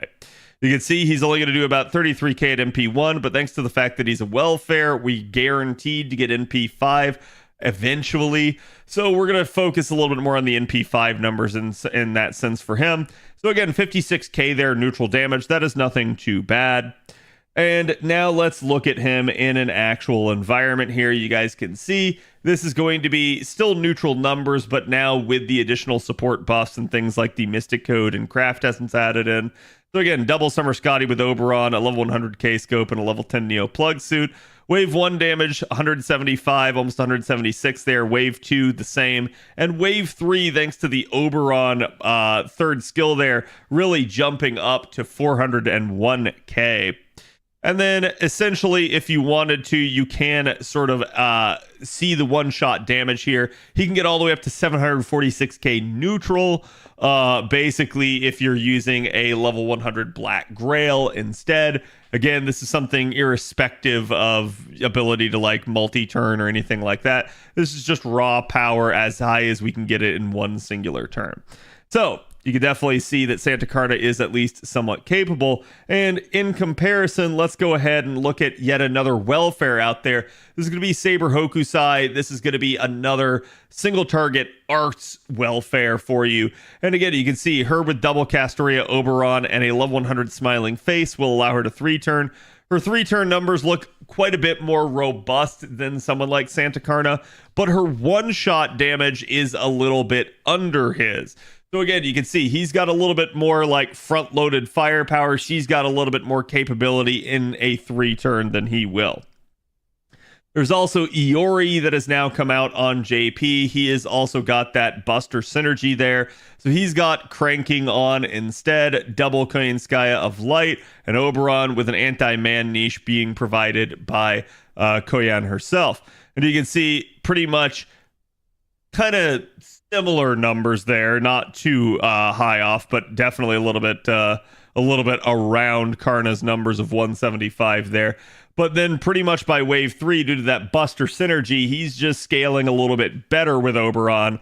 And as you can see, the one-shot damage, a little bit less, but if it is man-traded, then yes, you're going to have, man-attributed, you're going to have a little bit more firepower for someone like Iori just due to his sort of access to better supports than someone like Santa Carna is going to have.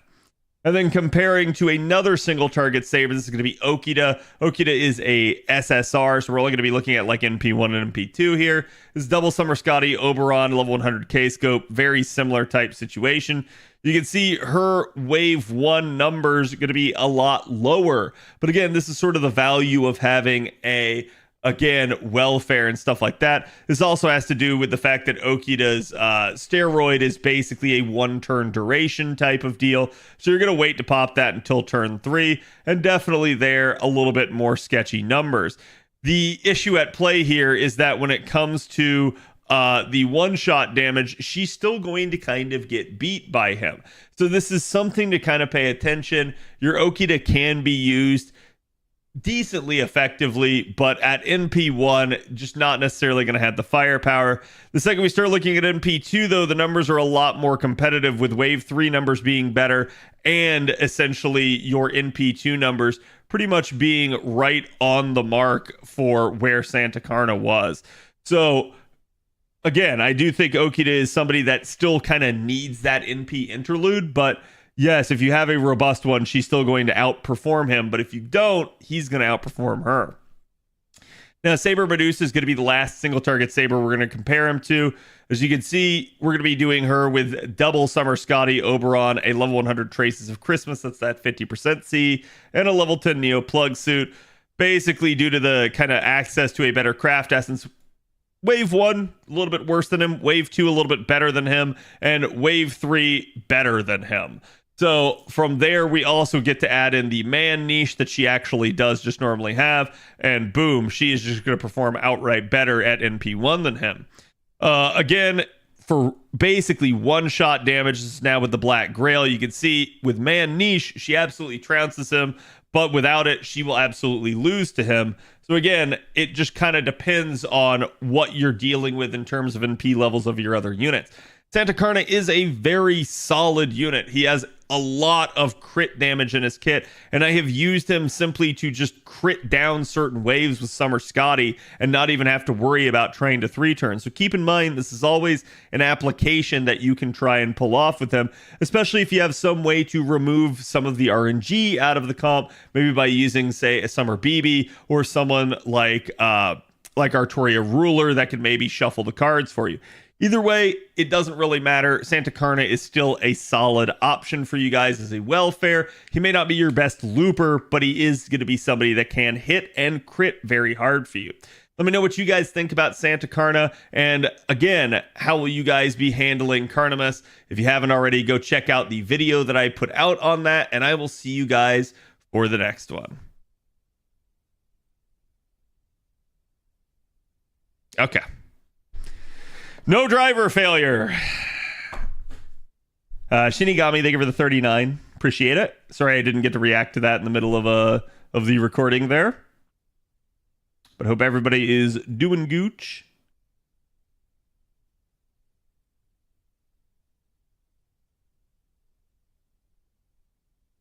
No retake? Yeah.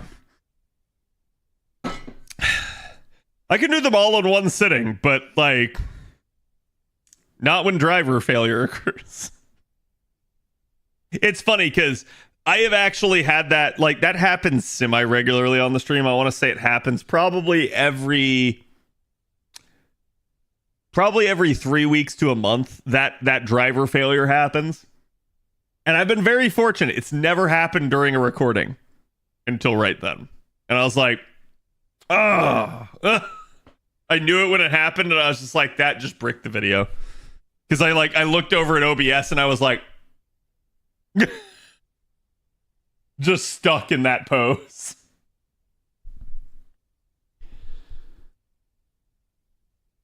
Ugh. Zendikar is good, but in around May, June, Saber Medusa comes out. 50% battery, man, niche stun. Yep, stun's definitely nice. However, Zendikar is free. So that is the counterpoint. That is always the counterpoint that that welfares will have. They are just free. So you don't have to worry about them. Okay, am back. Was you here? But yeah, no, I'm happy to have that one done. Like I said, that pretty much that concludes recording for NA chat. Technically, like for the year. Like I said, I would like to do an LB7 PSA. I would like to do analysis on the LB7 units. I need to think about like when is appropriate to do this. And then I have a couple other video ideas. I would like to get to them, but we are getting to the point where like we're getting close to January, and you guys know January is usually when I like to do my my sort of like New Year videos as we start like looking forward to the upcoming year. That's banner review, that's a lot of other things. So, and this time around, chat, I'm giving you a like TLDR banner review. You are not getting the like hours and hours and hours of voice destroying recording.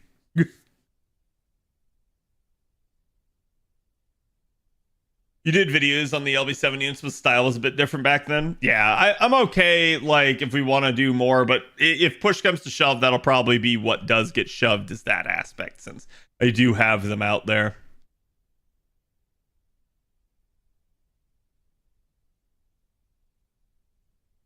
Like, I didn't have those images, yeah.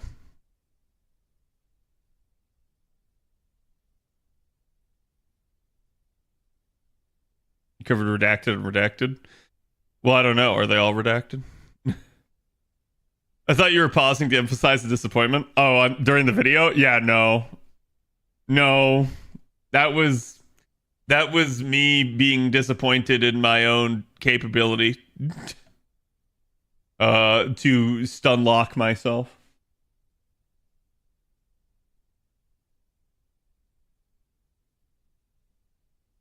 All of them are redacted, yeah. Chat.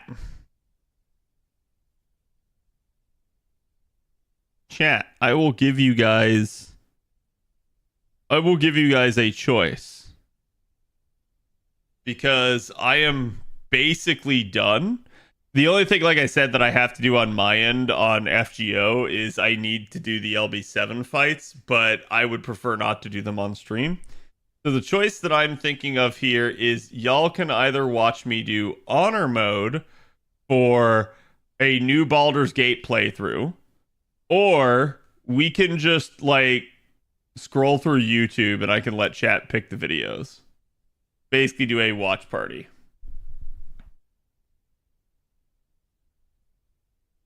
Makes you feel better. I found this year's banner reviews very useful. Mini reviews on virtually every unit in the game, so it's a great primer for a new player. Yeah, I know. So the problem with it is, banner reviews used to be a lot easier because there used to be like infinitely less banners. They have literally like quadrupled the amount of banners that were out there. So it quadrupled the amount of time that I had to spend doing it with the old banner review style. So this time around, I'm not doing that again. I'm gonna like try to skip units that I've already talked about, basically. Like, I'll try to cover like the big ones, but I'm not gonna talk about probably like your 3 stars and lower. I will probably not talk about any like 4-star or anything that's already been a thing. So let's vote. Yeah, I'll let you guys vote.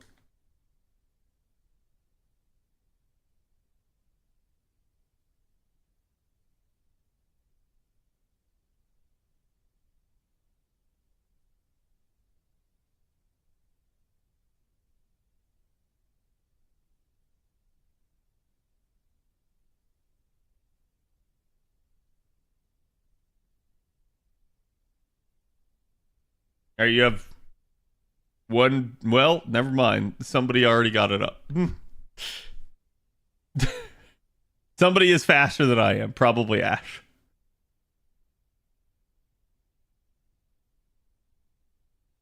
So pretty spotty freezing you at random for me? Really? That's wild. Finally beat Woodwoe, Super Echo, 40 turns, Merlin, Seat and I, Castoria. Yeah, Avalon used Seat and I as well. I'm just surprised because obviously Seat and I works because she's arts and she's single target and she's at least semi-effective. But I'm surprised that like more people don't have a good like single target rider that they can use for something like that.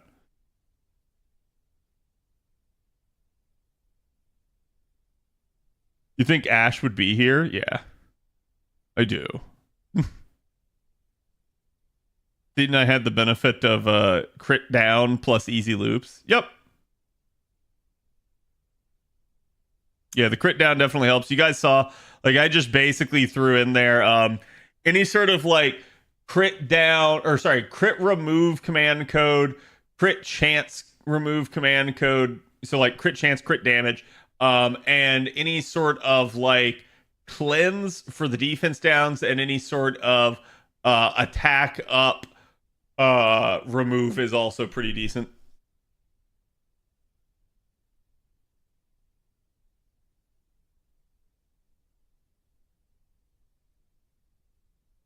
Those MPing every other turn. Yep. I mean, like, I MP'd fairly frequently with Murasaki. It just like the bigger issue that I was focused on was on not letting people die because he just gets so freaking like crit-tastic.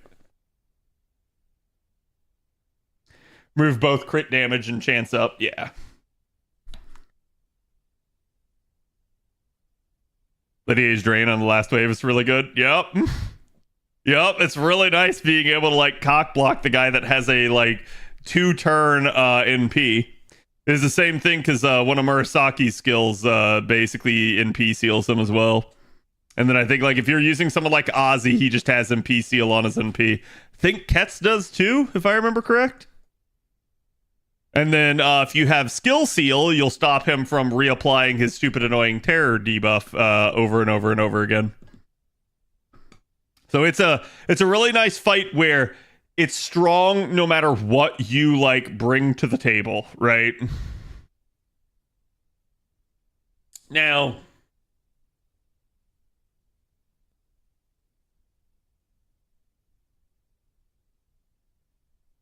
chat. You guys want to do watch party? I want to try something out. So let's end the YouTube stream and restart it so that the FGO portion doesn't get claimed. And then if the new portion gets claimed, I don't give a fuck. So we'll try that. And then if something happens to it, I can also just delete that portion because I don't give a crap, right? Like, so I think, like, give me 1 second here, YouTube people, and let me try to, like, see if I can generate a new stream.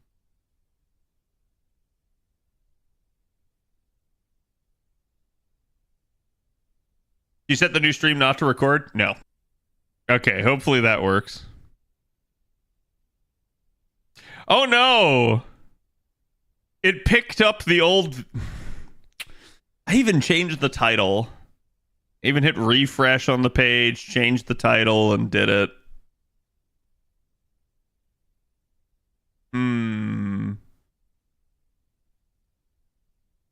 Well, whatever. I don't care. Maybe you need to wait like a minute. It's fine. It's not the end of the world. Oh, let's not use this. Are you tired? No.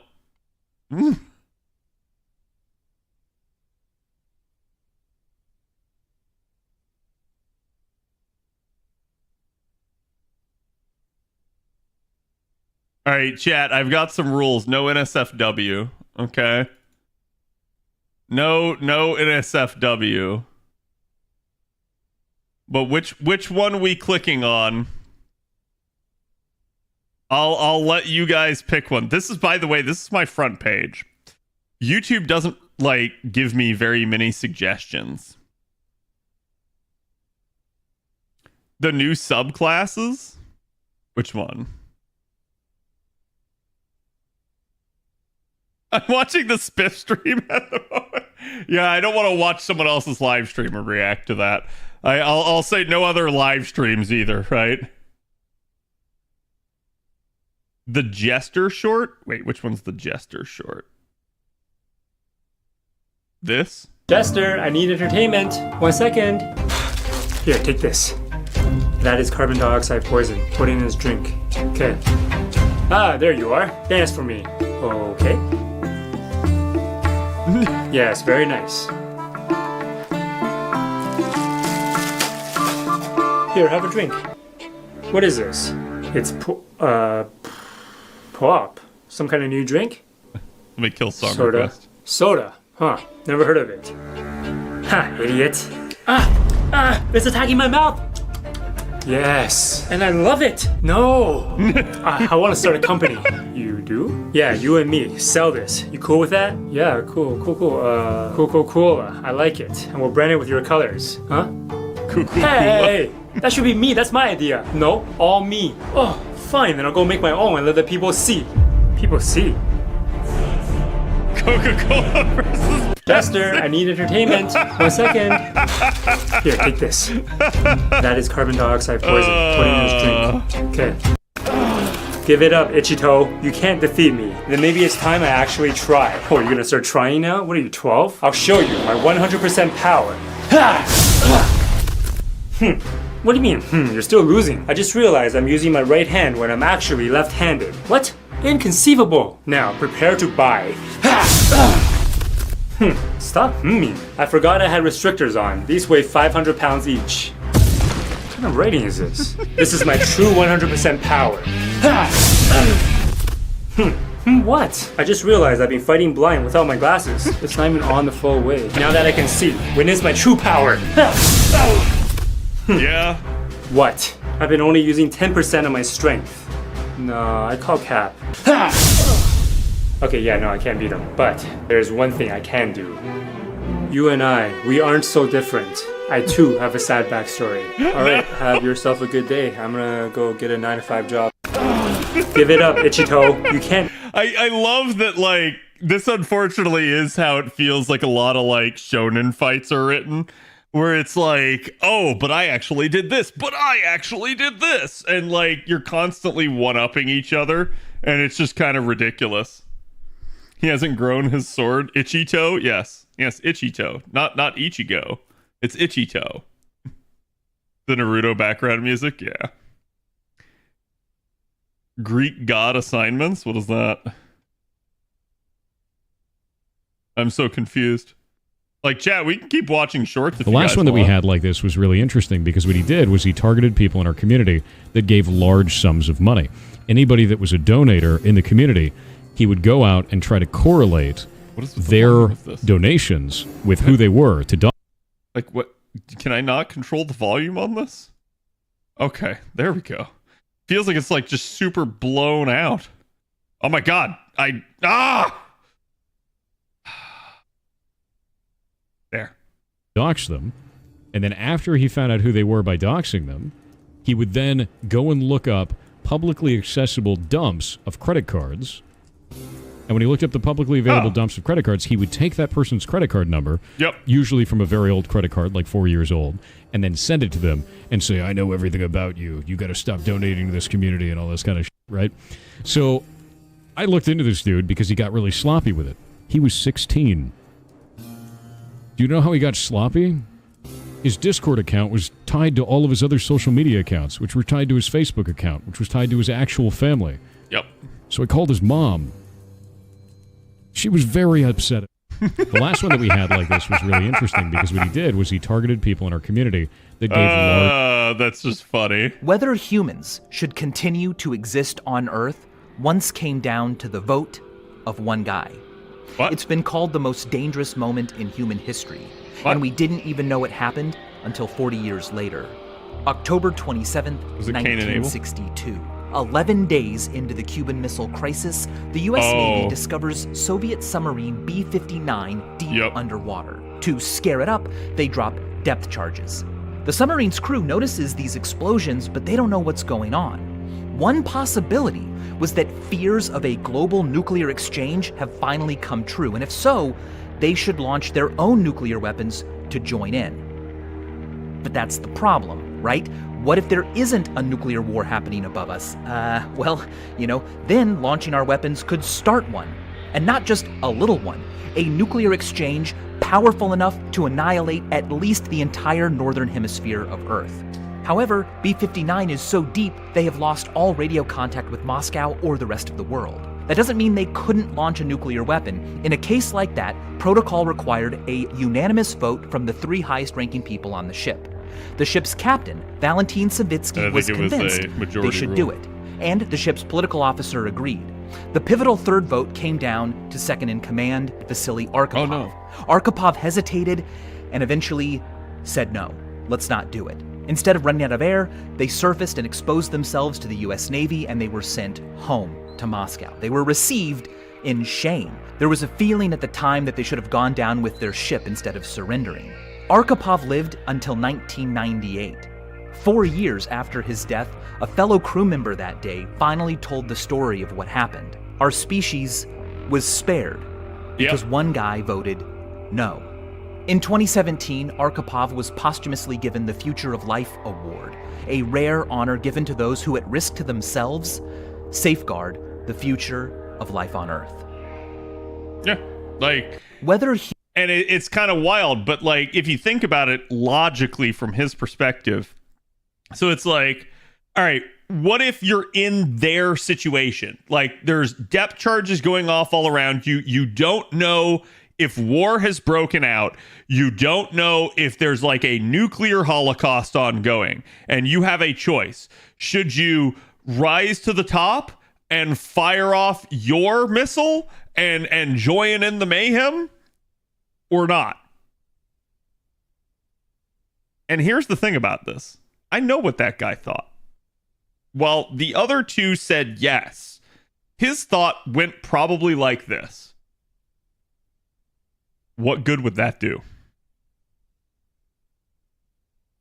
Like, if this has happened and we don't know, it's too late already.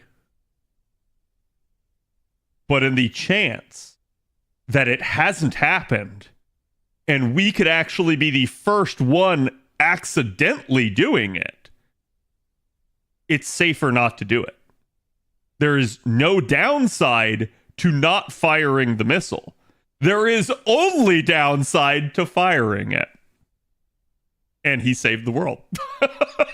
He probably saved us all from a nuclear holocaust happening. So, yeah, it's definitely a very dangerous moment in history. We returned from Narnia, but it turned one of us Republican. I turned the guy to the FBI when I was at DEF CON 24, I think it was. And, yeah, he got wrecked. That was 100% the case. So, Damn. Yeah, no, it was really bad. He walked into the room at the lost room. That was the year that I had the key. And he walked into the room and he's like, I need to put this device plugged into the wall under there. And I was like, you ain't doing that, man. And he goes, lost set. I couldn't. I was like, all right, fine. Go plug it in. And he plugged it in, put it under the couch. The moment he left the room, I unplugged it, pulled it apart. And it was, you ever heard of a Stingray? You know what that is? Oh yeah, dude, the little do-it-yourself things.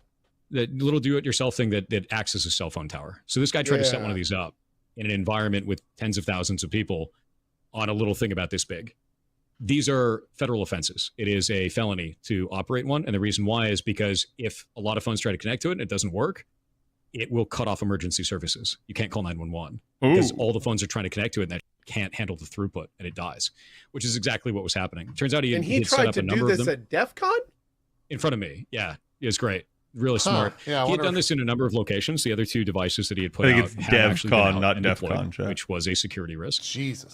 I took the device immediately, dumped all the information off of it. I actually looked at it. It had 4 screws on one side and 3 on the other side, so I knew which side was the access point that he was accessing because he had dropped a screw, which was Is it DEF CON? because things like this could be trapped. You know, there's all kinds of crazy that people can do. Opened it up on the other side, took out the SIM card that was in it, took out the memory card that was in that, popped the memory card in my machine to go look at the logs the guy had through it, and I was like, oh, this is really bad. Took all that, took it to the FBI contact, sat in a room for like 4 hours. They found the guy. He revealed where the other devices were. They arrested him. That was the end of it.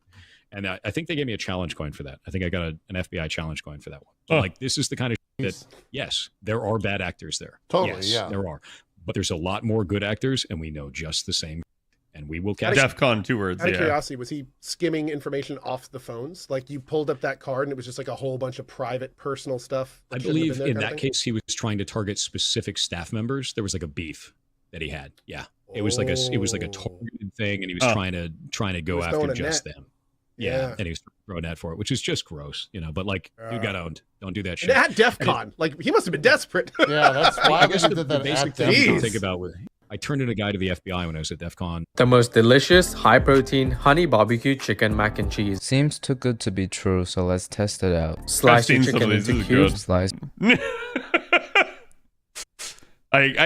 I'm sure they have a good reason for it, but for me personally, I'm like, okay, but why? This, a memory crystal. I overcooked this Japanese A5 Wagyu steak on purpose. Max the Meat Guy posted a What? video where he did a taste test comparing Wagyu that was cooked to medium rare versus Wagyu that was well done, and he said that 4 out of 5 of his taste testers preferred the steak that was well done. Buying a Wagyu steak is a big deal, and it's definitely not a time to experiment with potentially overcooking a $100 steak. But if this really is the better way to eat Wagyu, I want to make sure we all know about it. So I decided to take one for the team, try this for myself, and let you know if it really is better well done. I cut the steak into 2 pieces and cooked half of it medium rare and half of it well done. Since there's so much unrendered fat in the medium rare pieces, they basically melt in your mouth when you eat them. But it is basically like eating cubes of meat butter, so it's very filling and I can't watch this. I'm hungry now. best enjoyed in small portions. The well done piece was still incredibly tender and flavorful, but since a lot of the fat had rendered out, it felt a little bit lighter. I think if I was planning to eat an entire Wagyu steak myself, well done might actually be the better option because it wouldn't be so overwhelmingly fatty. That being said, I think if you're buying Wagyu for the first time, medium rare is the way to go. I overcooked this Japanese I feel like this sort of thing just comes down to preference. Like there are certain things, especially like if I'm gonna have it like in a fucking like burger like he did, I like my burgers overcooked. Like not like destroyed, but I like a burger usually to have a nice like feel to the outer side of it, right? Like I don't like it necessarily in the exact same way I like a steak. Now, if I'm getting a hearty like almost steak-like burger, then yeah, that I usually do prefer. Like again, like medium rare or something like that. But I have to trust that burger joint, and a lot of the times I'll just get it like medium to medium well, and that's just kind of one of the ways that I'll get it depending on the location. So like. I don't know. Like I'm not sure that's like conclusive evidence that it's just better if it's medium rare versus if it's well done versus like medium rare. That to me seems really weird. Come on. Yeah! Come on. Yes. Go. Yeah! Yes, sir! Come on. God, you have got to be bored as all crap. No way. You have got to be bored as all crap. Yeah!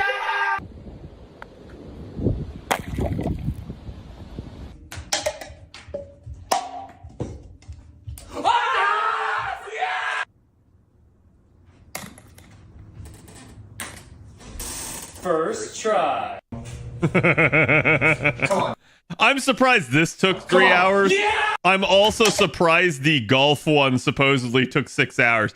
Because you know this fuck had to have like 30 gajillion golf balls just sitting here that he was just hitting at that so that he didn't have to go pick them all up at the same time. And I would feel like if you're a decent enough golfer, you would eventually hit this. Like one way or the other. What drink did we share at the ambassador's wedding? Don't remember. What's the entry code to our safe house? No idea. Okay, well, so now I'm questioning if you're even the real Greg. I'm the real Greg. I'm just a little bad at retaining trivia, I'm realizing right now. The code to our safe house is not trivia, dude. Wait, no, he's right. It's not. That's not trivia. He's not asking you that because he knows he can prove that he knows it. He's asking you that in hopes that you yourself will reveal it. Because that's the piece of information that his team is after. That's the imposter Pete.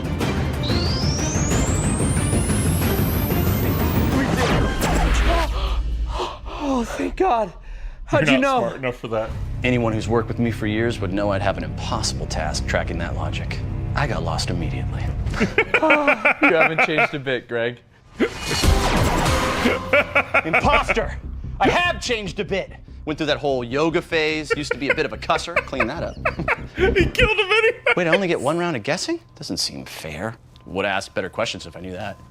What drink did we share at the ambassador? Someone was standing right here 100 years ago looking for oil. They drilled a hole in the ground 1,500 feet deep and were extremely successful in finding it, pumping that black gold out of the ground for decades. However, when the oil ran out, what happens, more often than not, is that these companies, these operators, go bankrupt. They scrap the equipment on top, leaving an extremely deep hole in the ground exposed to the outside air. Which might not sound like a big deal at first, but it's not just oil down there. There's methane, natural gas, or even crazy stuff like hydrogen sulfide that can kill a man with a single breath. Over the course of 20 years, plugging this single well is the equivalent of taking 1,000 cars off the road or planting nearly 200,000 trees. We have to pour the concrete in segments so the bottom plug dries first before we can add the rest of it. As the sun sets on the third day, the well is officially sealed and plugged, and no methane will be escaping this hole ever again. Someone was standing right... See, I'm surprised they have to, like... I assume they don't fill the whole thing. I assume they just fill, like, the cap, basically, on the hole.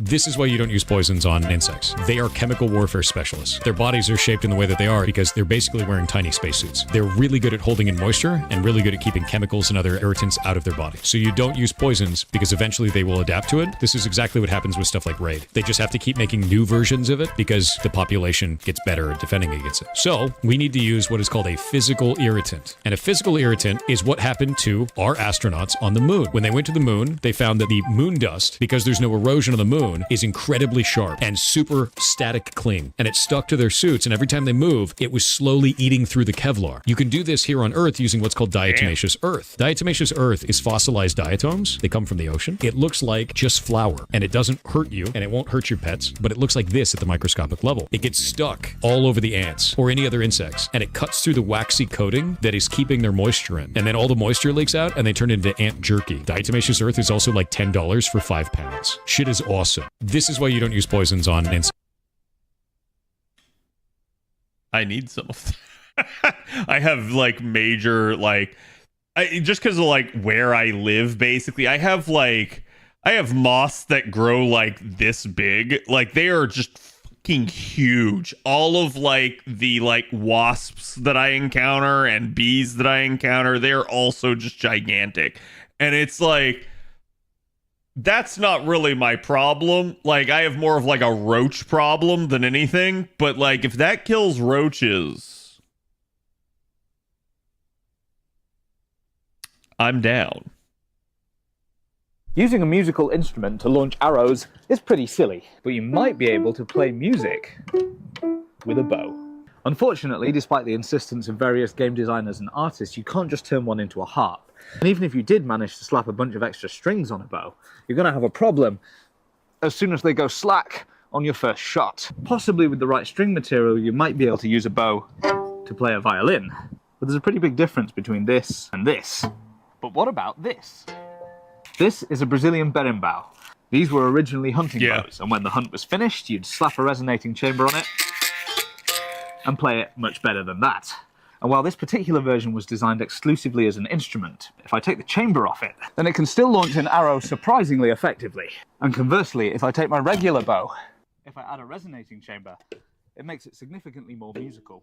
And somewhere in the middle of these is a character concept. Using a musical instrument to launch arrows is pretty silly, but you might... No. Eric did not want you to find this in 2010.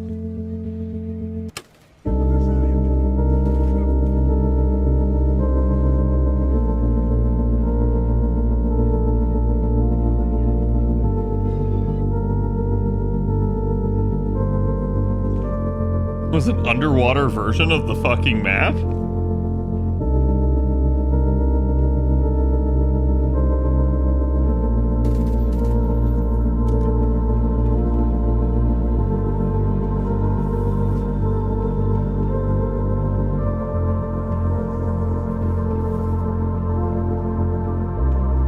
What? Now he's above water. He's like on the actual map.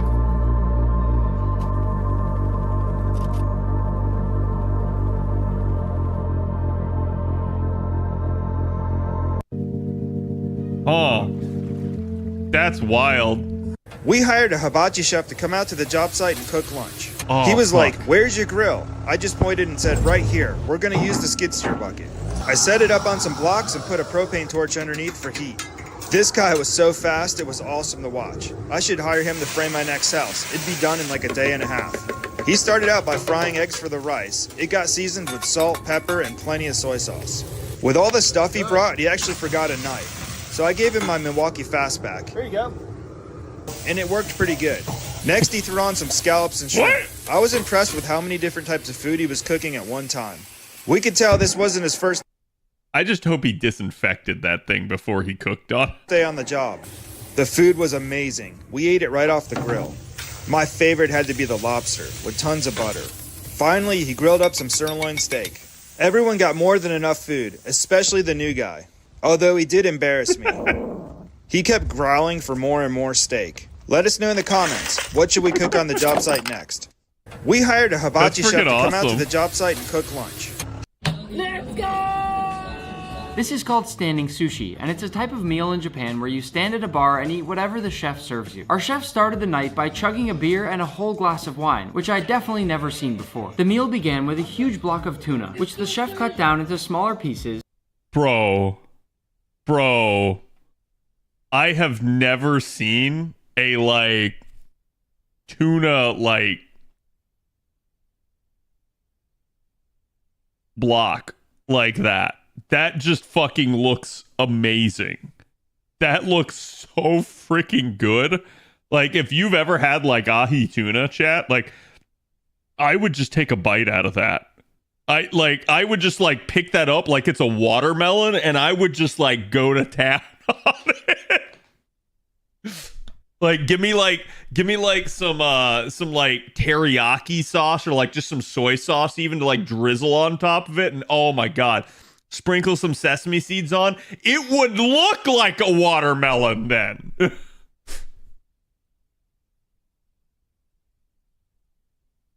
Ahi is my main diet. I live in Hawaii. Oh, so amazing. Have you ever watched a tuna craving video? I've not. Tuna, which the chef cut down into smaller pieces, shaped into nigiri, grated on some fresh black truffle, and then topped with some buttery melted bone marrow. Next, he brought out some beautiful mackerel, which he torched until it became charred and crispy around the edges. He sliced it up and served it with some crispy seaweed. That guy's drunk as shit. For the palate cleanser, he brought out some sea urchin, also known as uni, and made a massive sushi roll that probably had about $500 worth of sea urchin inside. I got really excited when he brought out my favorite sushi fish, a black-throat sea perch. Just keep swimming, just keep swimming. Which he quickly filleted, then carefully skewered and grilled over some special Japanese charcoal. For dessert, we had this special Japanese orange, which he peeled in the coolest way possible, and it tasted even better than it looked. Bye-bye! I love you! Let's go! This is called standing sushi, and it's a... Does your green child need a booster seat? My green child. Yes, the green child with the very large dog! No. This is actually a goblin. It's an adult man. This is an adult man that you're looking at. You're looking at an adult man goblin. Oh, well, I'll be damned. I'm actually the oldest of the group. Oh, I was wondering why your voice was so low compared to most children.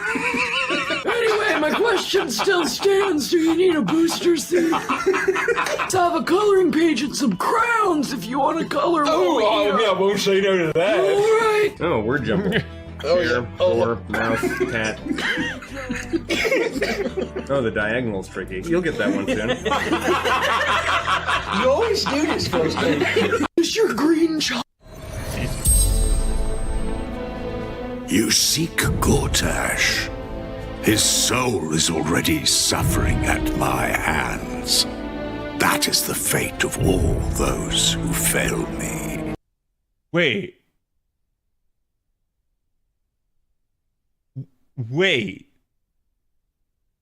Is this if you, like, cast Speak to the Dead on him after you kill him?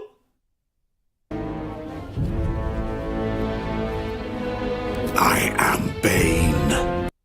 I've never done that. Oh, that's amazing. The Black Lord. I am the ultimate tyrant. I am fear. I am hate. And you are the dagger that bled Merkel's favored. Hold on. Yeah, we should probably skip that just for spoiler reasons. you, sir. Oh, no, I got it. Thank you, though. Thanks.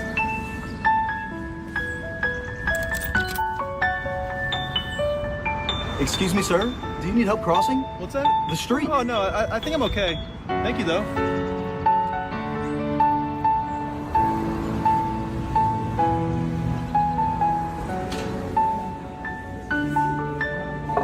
Bacon. Would you like to use your discount? For what? Your senior discount. For me? Okay. Smile for your birthday. How do I look? Oh. Let's see it. Look. How old am I? Grandpa, Fuck. you're 84 today, remember? Oh, yeah. This could be my last birthday. Oh, sweet pea. Grandpa, don't say that.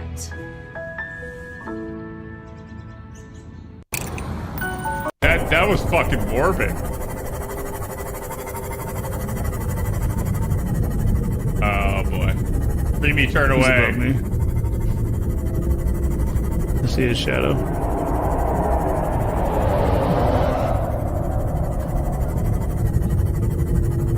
This part right there. It's right there.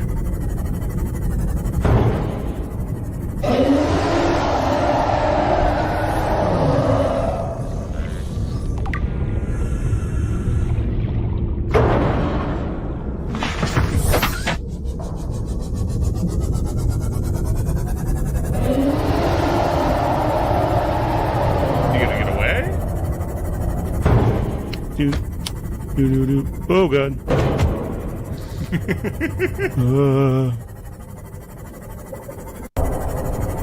Like, here's one of the funniest He was things. getting bothered by it. Like, normally with me, like, I basically just don't give a crap. I'm like, well, it's there, and I just keep, like, moving sideways and watching it miss. Ferrets, man. Let's say you have a ferret, and you're like, oh man, here's the corner of the room, and there's pooping in the corner of the room, because that's what they do. They have, like, kind of a range of vision like this, and they really just want to poop somewhere where they feel safe, and they don't think anybody's on their side. That's no different than humans. I feel like we all want to poop somewhere where that we feel safe. And you're like, well, I'll put a poop bin there. And you do that. No, you just made 2 more corners. Shit. And that's ferrets. So usually what we do is we'll put down a poop bin like this, and then you put down puppy pads like this. Sometimes they'll poop in the poop bin, and sometimes they'll poop here, but those are on puppy pads, and it's fine. But sometimes they think the puppy pad is now a toy. Once a ferret thinks something's a toy, you can't stop them. They will grab it, they will steal it, they'll fight you for it because it becomes a game to get the toy away from you. Even if you're trying to stop them from touching the toy, that makes it even more fun. So you have to give them a different toy that's more interesting than the first one. And they can get, like, very focused on whatever the toy is. So that's what they do. Yeah, that's welcome to Huskies. Huskies, everything's a game to them. Everything's a toy to them. Like, if a Husky is trying to take something from you, let them have it. And then, like, calmly walk up to them and take it back from them after they've realized that you're uninterested. All right, what do we got? This is just terrible. What a terrible situation to be in. All in. Okay, so we're all folding, right? Ah, come on. Don't fold. My cards are terrible. They're terrible cards. They're so bad. It's all the different numbers. Terrible cards. Ah, you guys are no fun. Why'd you take your clothes off? Oh, I thought we were playing house rules. Nope, not what that means, and this is our house. Oh, so you guys take your clothes off. What? No. Oh, so nobody's taking their clothes off. All right, you're going back in the trunk. I'm sorry. It's just you keep doing it. All right, what do we got? 5 shocking facts from new BoJack book? No, it has gone bad. I repeat, the internet has gone foul. What a loser! Glad I'm not that guy. Give me your phones. I'm a celebrity. You have to listen to me. Look at his deep well of sadness. It's hilarious! Don't look at me. I'm well adjusted. You all want my life. What the hell? I know. But if you just listen for... Posted your dumb little book on the internet. No, I just leaked the first couple chapters and people are already talking about it. This is wildly unprofessional. Who do you think you are? I know you're mad, and you have every right to be, but you gotta read some of these comments. People love you, and they're gonna love you even more when they read the rest of my book. Your book? Our book. Nobody is going to read that book. How do you still not get that? It is never going to be published. BoJack, I stand by my work. This is a really good book, and if you just give it time, you'll see. Hey, I just made friends with something called a Demogorgon. Just shut up for a second. Play with this. Oh. What is wrong with you? Me? Yeah, you? What the hell? What? He knows what he's doing.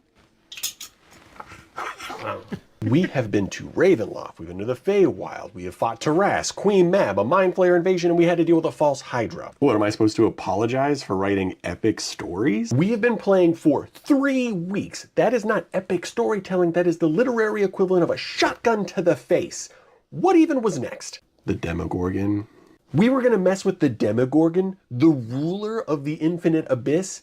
We're level 5. Make that make sense. Okay, I may have gone a little overboard, but he was just so enthusiastic. Look what you're doing to him.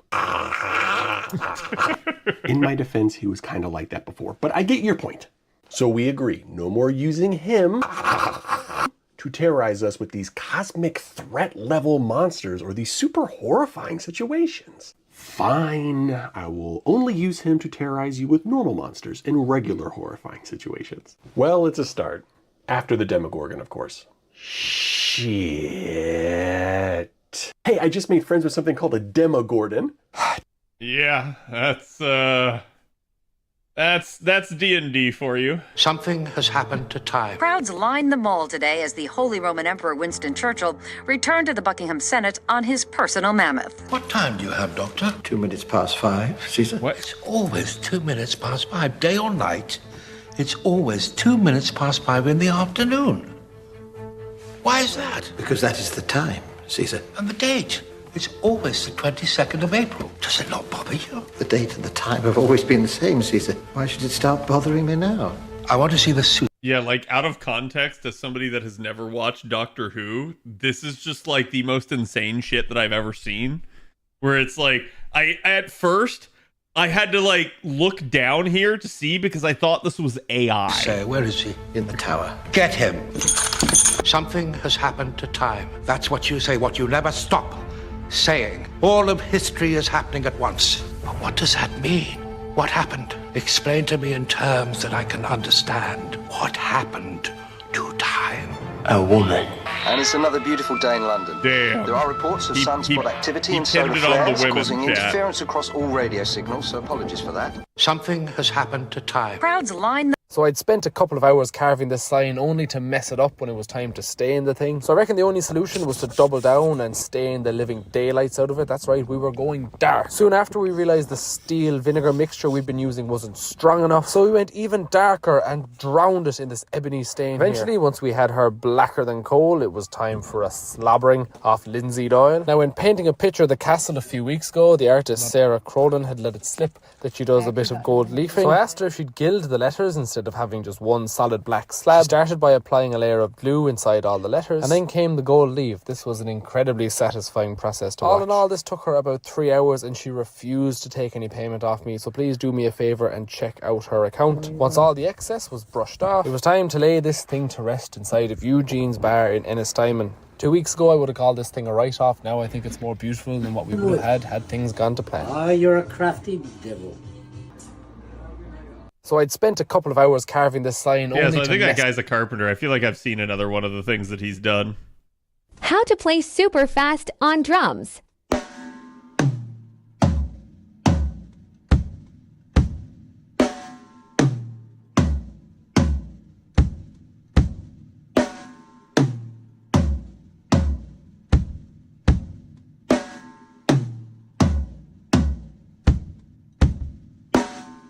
Anyone can play this. Sure.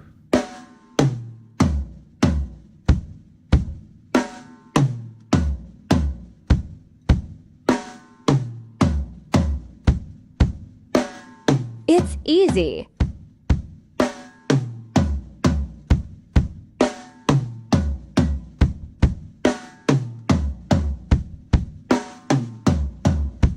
Faster.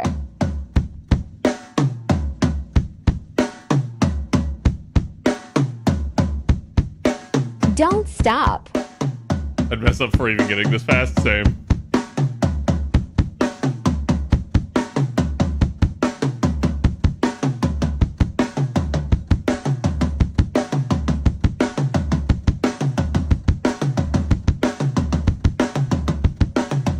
And faster.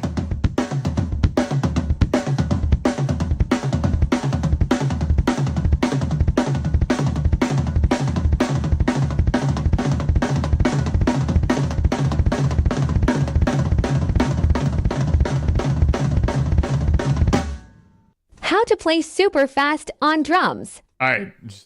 No. Blessed are the...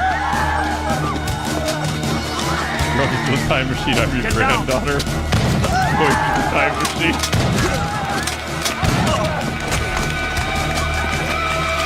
Come with me if you want to live. What are they doing? They were going to arrest you. I know. And crucify you. It is supposed to happen. Blessed are the... Glad your pets are doing better? Not pets, actually. They're all animals in our rescue. I may treat them with the love that you would have for any other pet, no matter what, but they are rescued animals. And that is incredibly important to understand. We do not run a charity either, so it is not a charity. So there's no donations, there's none of that at all. The ad revenue from the channel runs everything. So watching the ferrets actually pays for absolutely everything. No donations, no charity, no 501c. The reason why I didn't want to do that is because I've noticed many times what a lot of people do is they'll like have a business and the business makes a lot of money and they're like, well, I don't want to give that money to the government, so I'm going to make a charity. And the charity does do like good in the world. It does. But what they'll do is they'll take money from their left hand and they'll put it in their right hand and they'll take a tax cut by doing this. And that charity just furthers the income they make on the other side. And I looked at this and I went, gross. And I was like, I don't want to do that. So I didn't. And there's no charity. And the ferret rescue is part of the business. So we don't do that. Hey. Glad your pets are doing better? Not pets, actually. They're all animals in our rescue. I may treat them with the love that you would have for any other pet. I didn't. And there's no charity. And the ferret rescue is part of the business. So, chat. Unfortunately, while yes, this is true, this is nothing other than moral high grounding. Because what he's doing is he's still taking a tax cut for running them, and it does still feed back to his. So, yes, he didn't classify it as a charity. It has the exact same effect. This might be the most insane, over-the-top Easter egg in Battlefield history. To start, in the Battlefield 5 menu, you have to press the up arrow key in a certain order until you hear this. Then the challenge mission will be available. In the spawn menu, if you turn the camera around, you can see a giant megalodon, a sign of what's to come. When you start, you will see a marker that says move here way up in the sky. If you and 3 others all stand in a certain spot, you can start building the main staircase up towards that marker. While you keep building the staircase upwards, more and more challenges will arise. The stairs will break down behind you as well, so you have to be quick. At around 300 meters height, shark-shaped V1 rockets will come in to destroy the stairs. You have to shoot them down before they do. You can also built a second staircase that will lead you to a pair of headphones. When you bring this to the MCOM station, you get some Morse code, and that will tell you how to navigate the platform puzzle at 1500 meters. After navigating an invisible path, you have reached the end. This probably took you an hour or two. Now, break the glass ceiling and you will see a crazy show. Your reward? This skin. This might be the most insane, over-the-top Easter egg in Battlefield history. Show. Your reward? This skin.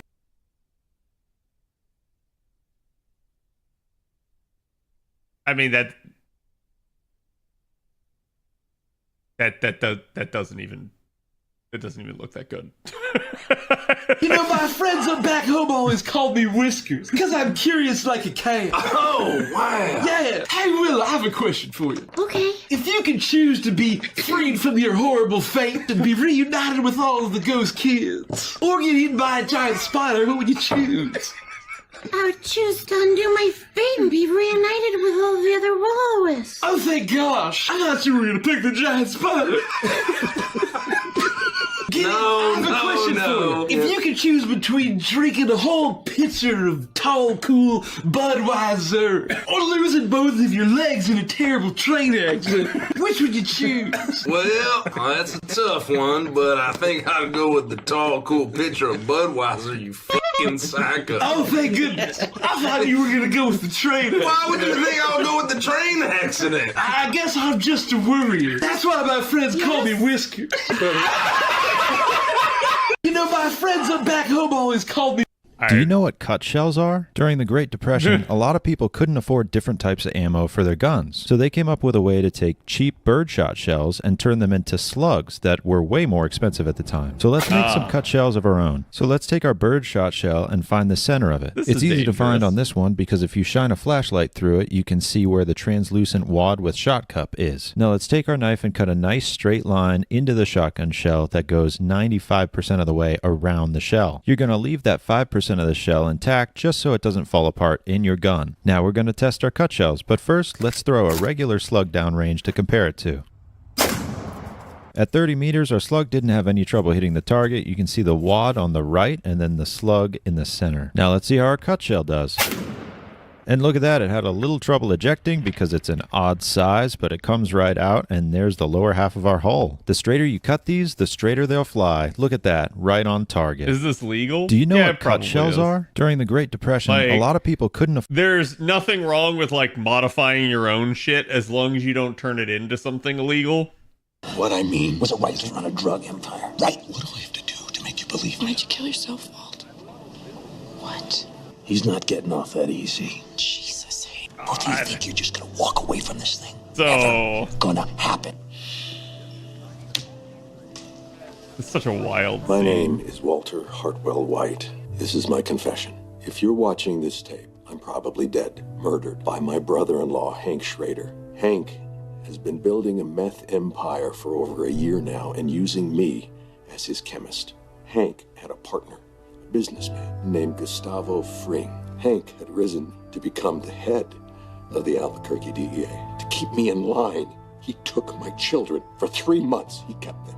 All I could think to do was to make this video, hope that the world will finally see this man for what he really is. Who do you think he's shown this to? No one. It's a threat. What I mean was a right to run a drug.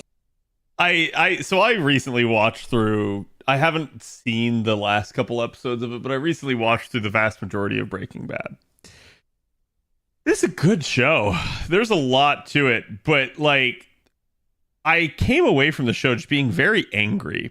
And it was mostly just being very angry about kind of the way his entire family acts towards him. Like, all of Walter's problems at first are self-made, but as the show goes on, almost all of his problems instead become all of the stupidity of everybody around him and how they keep acting. Like, if at any given point one of them wasn't a total asshat, everything would have just been better and the show would have been okay. So I don't want to like glorify making drugs or anything like that, but it was really just kind of interesting to see that dynamic of how much the writers like really forced the insanity of some of the other characters onto him.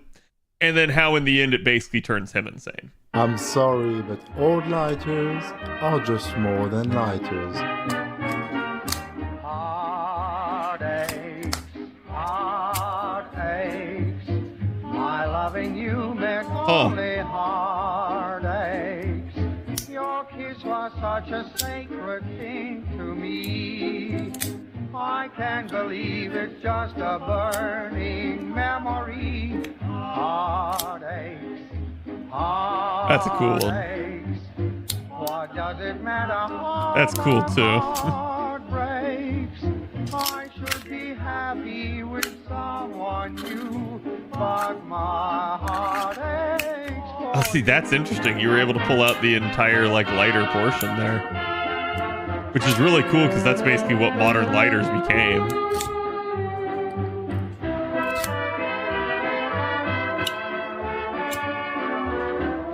I'm sorry, but old lighters are just... Hey, Completely normal everyone. for New Mexico. Sama here. Just a quick 60-second beginner lesson. We're going to play the Price is Right fail horn. The first note we're going to play is a C. Just check it with your... And then it's this 4 on the C, or the 4 on the G string to make a C. And then D is 1 on the C string. And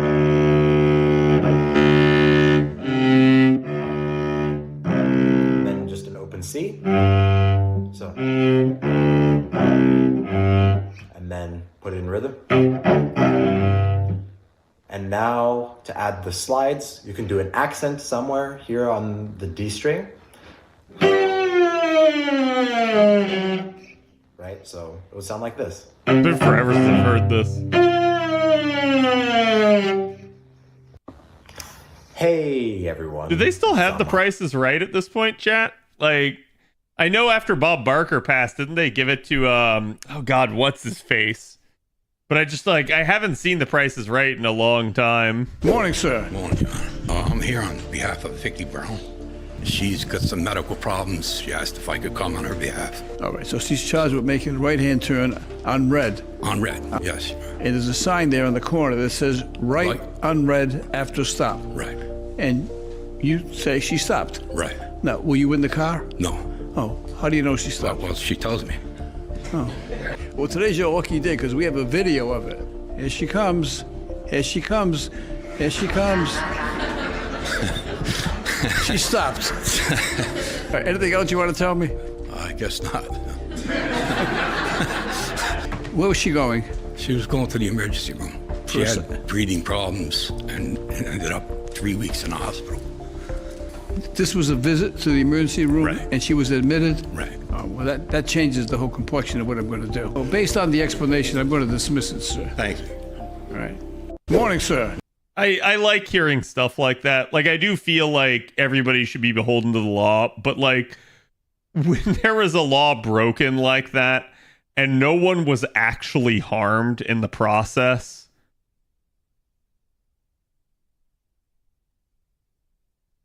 I don't see why you can't let it go at that point, especially when there's extenuating circumstances. Yeah, like... Falling, dreaming, talking in your sleep. I know you want to cry all night. Is he making a lure? Plotting, scheming, finding reason to defend all of Now, your chat, I know it looks pretty, but don't bite it. Promise me.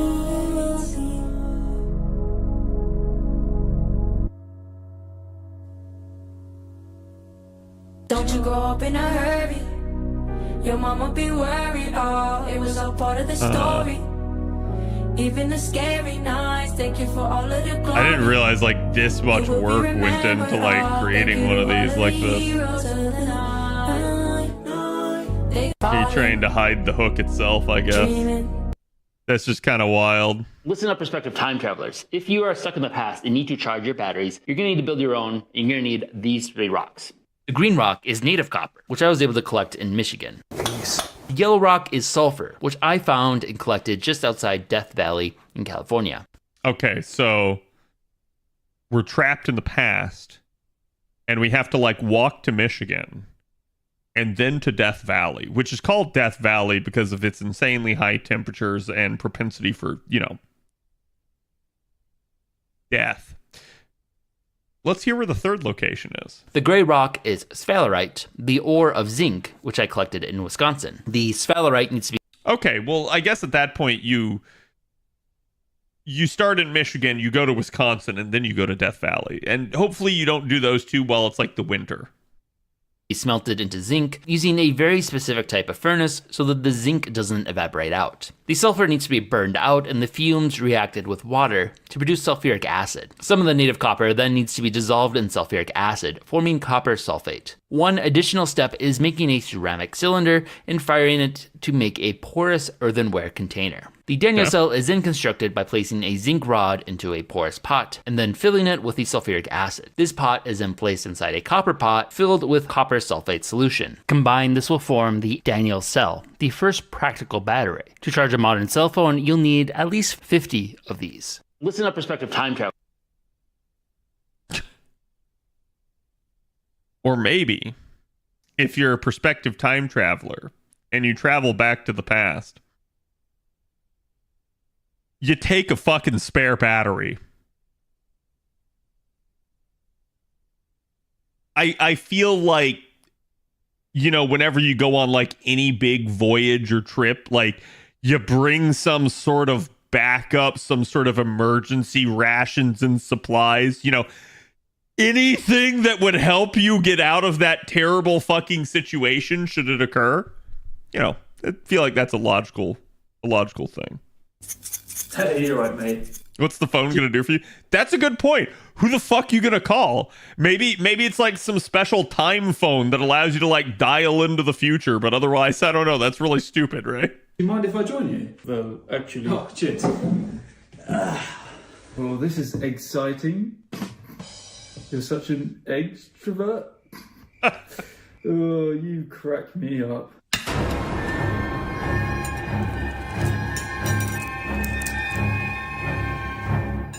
Why are you doing it like that? How else are you supposed to do it? With this... Oh, what's that? This is a Eierschalen Sollbruchstellen Verursacher. An eggshell predetermined breaking point causer. Ah, German. Come again? It helps you crack the egg. Watch. Don't be ridiculous. How is that going to help you crack the... Suck. Bloody hell. Can I try it? Only when you can speak it. Eierschalen Sollbruch. Eierschalen Sollbruch. Hey, you're right, mate. Do you mind if I join you? I feel like I need, because there's a bunch of these this guy puts out. I feel like I need like to sit down with Andre one day and just make him watch all of them and just see how he reacts to this. Because I feel like he would get them all. Whereas like for me, I look at that and I'm like, yeah, that's kind of crazy. But I just don't care to call it that. Man, if it looks like this going in, I'm afraid of what it looks like coming out. Absada does not come out. It grows into a parasite within the body. The sensation is intensely pleasurable. That's excellent. So, what do Mocklins do for fun off-duty? There is a popular Mocklin game called Latchcomb that we play from time to time. Oh, no. Oh, well, break it out. Show me. I do not believe you would enjoy it. It is not for humans. Come on, there's so much I don't know about your culture. I want to learn.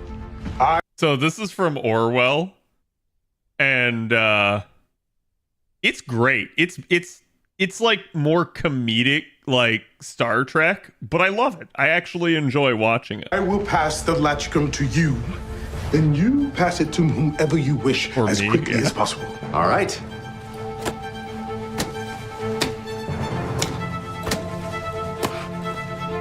So, what, does this just go on until somebody... Let's go! Man, if it I forgot about that. I forgot that's what it did. I've seen that episode, but like, I just was not expecting it to stab him in the fucking hand. Bitsy. Yeah? You told us that your town was going to kick you out forever, and you don't even seem upset about that. They keep asking me to leave, and I didn't leave, and then they were going to tell me to kick out, and then I was going to be kicked out, and I was like, I don't want that to happen. Why? Why were they going to kick you out? Because they don't understand the difference between lemons and lemon juice. What? It's a long story. You wouldn't understand. I'm really trying here. If they had to kick you out because they didn't understand the difference between lemons and lemon juice, we might have to kick you out if we don't understand the difference between lemons and lemon juice. Well, the one is the lemon, and then the other's like a liquidy juice type. They kept saying that one came from the other, and that's horseshit.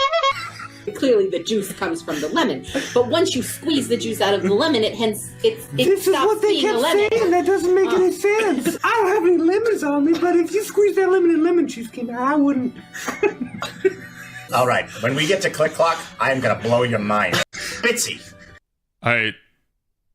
Like, some of these, I feel like I get, but also, like, they're not that funny. They wanted to make a new Vegemite product, and they wanted to make it Vegemite plus cheese, and they held a public naming contest, and they called it iSnack 2.0, which is just dog shit of a name. Kraft launched the 3-month contest in June 2009, asking Australians to submit name suggestions for the new product. The name iSnack 2.0 was chosen by a panel of marketing experts. The name was widely disliked by Australians.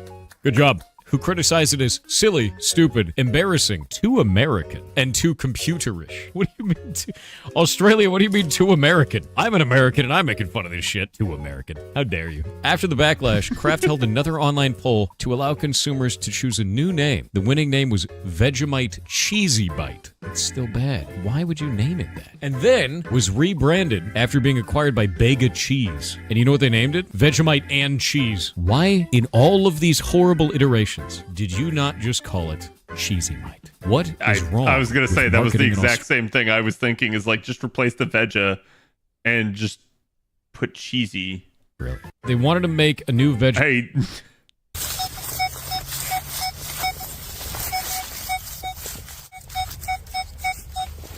It's still in the hole. It's coming up like a 54, 57 VDI. He's like treasure hunting. What is He's that? like I looking think I for got metal. silver here. Let me get my water out. Get the wicked water out. Dude, look at it. Live dig. Look how deep it was. Oh, yeah. That's got to be, unless it's a piece of crap aluminum. Watch it be something junk. I think it is. Oh, I see 1770 something on it. 1772. Holy cow, this has got to be a $1 real, I think. Yep, gorgeous, one $1 real. Gorgeous. Oh. 1772. Wow. Congratulations, man. Thank That is you. Awesome. Oh, man. That's definitely got to be worth For something. the first hunt of 2024. That's whack. It's also like December, and I'm just now seeing this. I'm going to teach you guys how I count. This is called a flare bottle. So you could just... And it doesn't break. I bought it off Amazon, but it's empty right now. I'm going to fill it up with water with a little bit of grenadine in it to make it to where you guys can see the liquid better in the tubes. To let you guys know how accurate this is, do you see this red line right here? If I poured it to right there, trying to make it here, that would be 1/16 of an ounce short. That is a super small amount, just so you know. My count for a 1/4 ounce is gonna be barely 1. That's probably over, honestly. See, it is. 1 and 2. That's how the 1/2 ounce is gonna go. 1 and 2 and 3. That's 3/4 of an ounce. 1 and 2 and 3 and 4. That's 1 ounce. Okay. 1 and 2 and 3 and 4 and 5. That's 1 ounce and 1/4. 1.5 ounces. I change my count when it comes to this because this is going to be a shot, a typical shot. So I count to 3. 1, 2, 3. I feel like that was short. Well, And then for 2 ounces, I count to 4. 1, 2, 3, 4.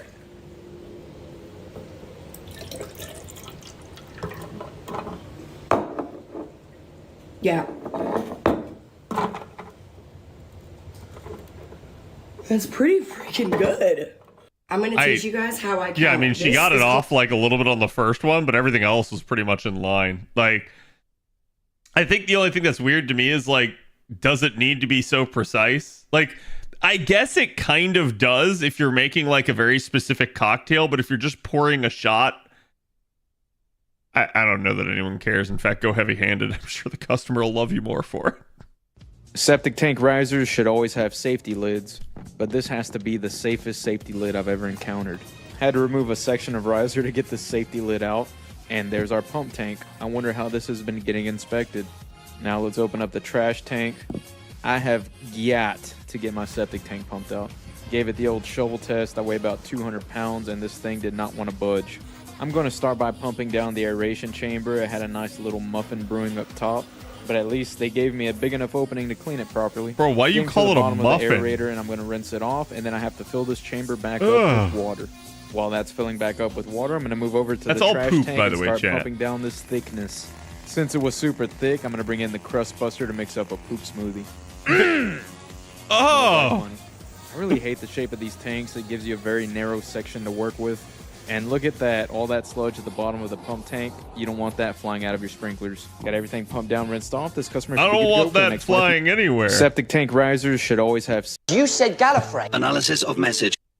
Septic tank... You said Gallifrey. Analysis of message composition indicates Gallifreyan origin, according to TARDIS databanks. Warning, translation will be available to all life forms in range. Translation follows. Doctor Who. Doctor Who. Doctor Who. Doctor Who. A question only I could answer. A truth-filled to make sure I'm not lying. If I give my name, they'll know they've found the right place.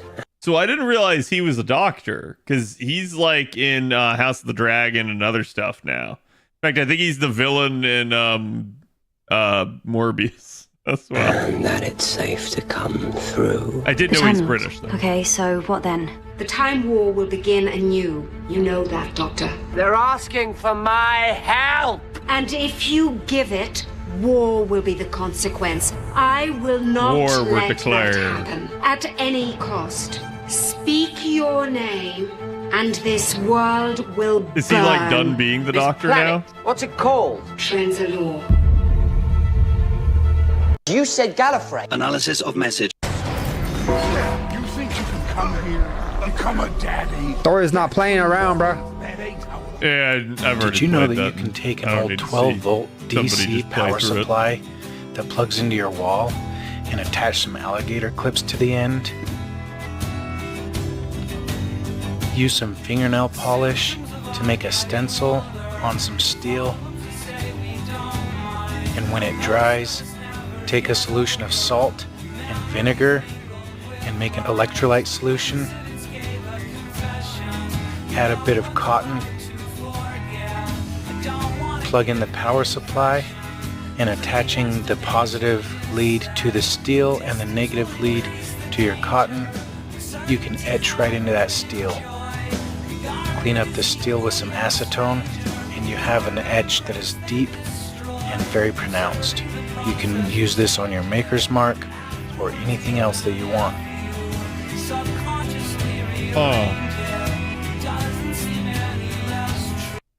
Did you? Yeah, I get he's acid etching it basically, like, which is cool. That's actually how they used to do that stuff with like armor and weapons back in the day.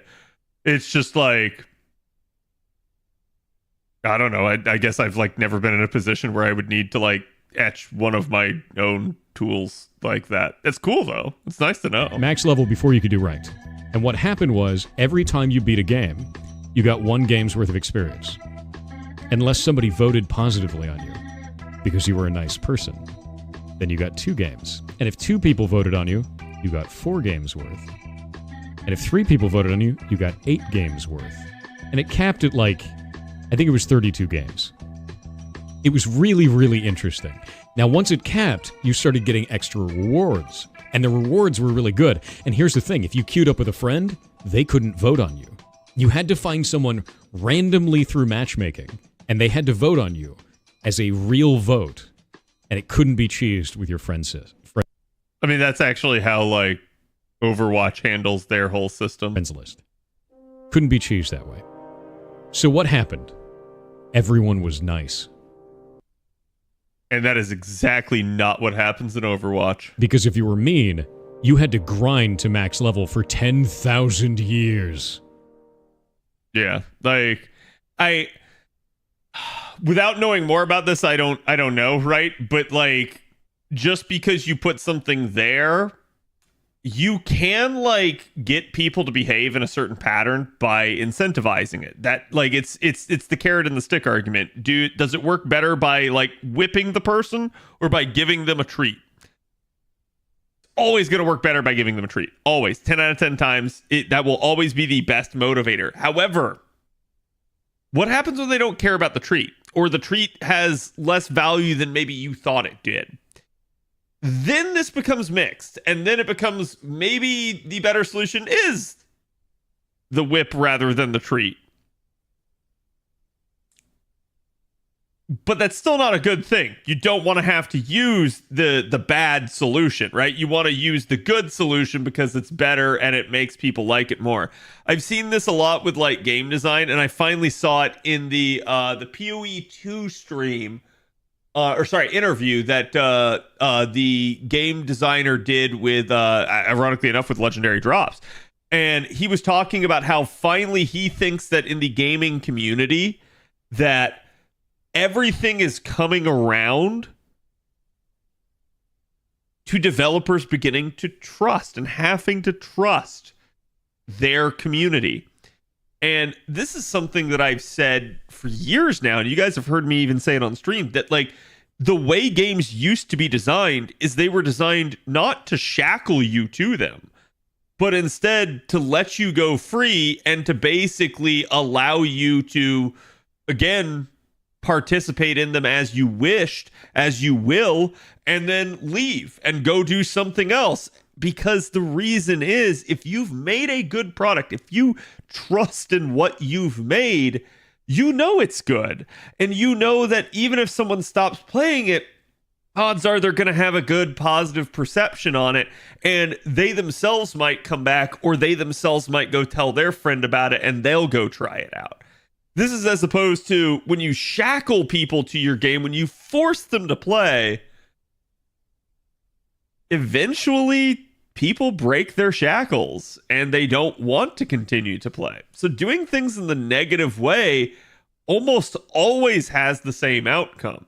It can achieve short-term results, but it will not achieve the long-term result that you're hoping for. So it was really good to hear that the PoE 2 dev was saying that basically this was the way they designed the game, and this is the way that games should be designed. That and that the gaming, like, the dev community as a whole is beginning to come around to that concept, because it's a concept that used to be known that is now lost. And I feel like it got lost as a lot of developers, a lot of publishers really started trying to push this live service model, this, like, always online, this always, like, ever evolving game structure where they have to try and keep your attention because your attention span's so short. When the reality is, again, like,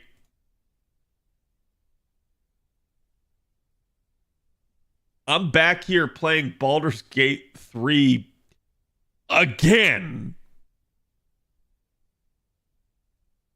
It's pretty clear what the best game was last year to me.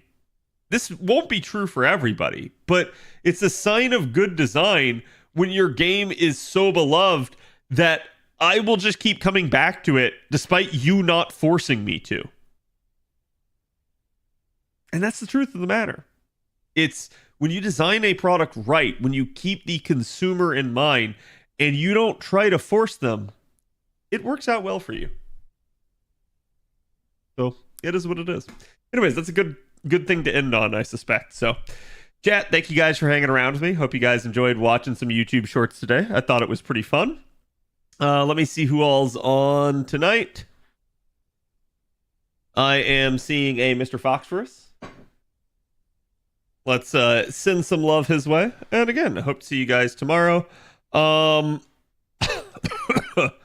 don't know what exactly I'll be doing this week. We've, again, got kind of everything up in the air because I'm super busy IRL on top of things. I've got computer parts that I've got to be dealing with. And then FGO is going to be on both its servers, kind of just announcing new stuff probably coming up here.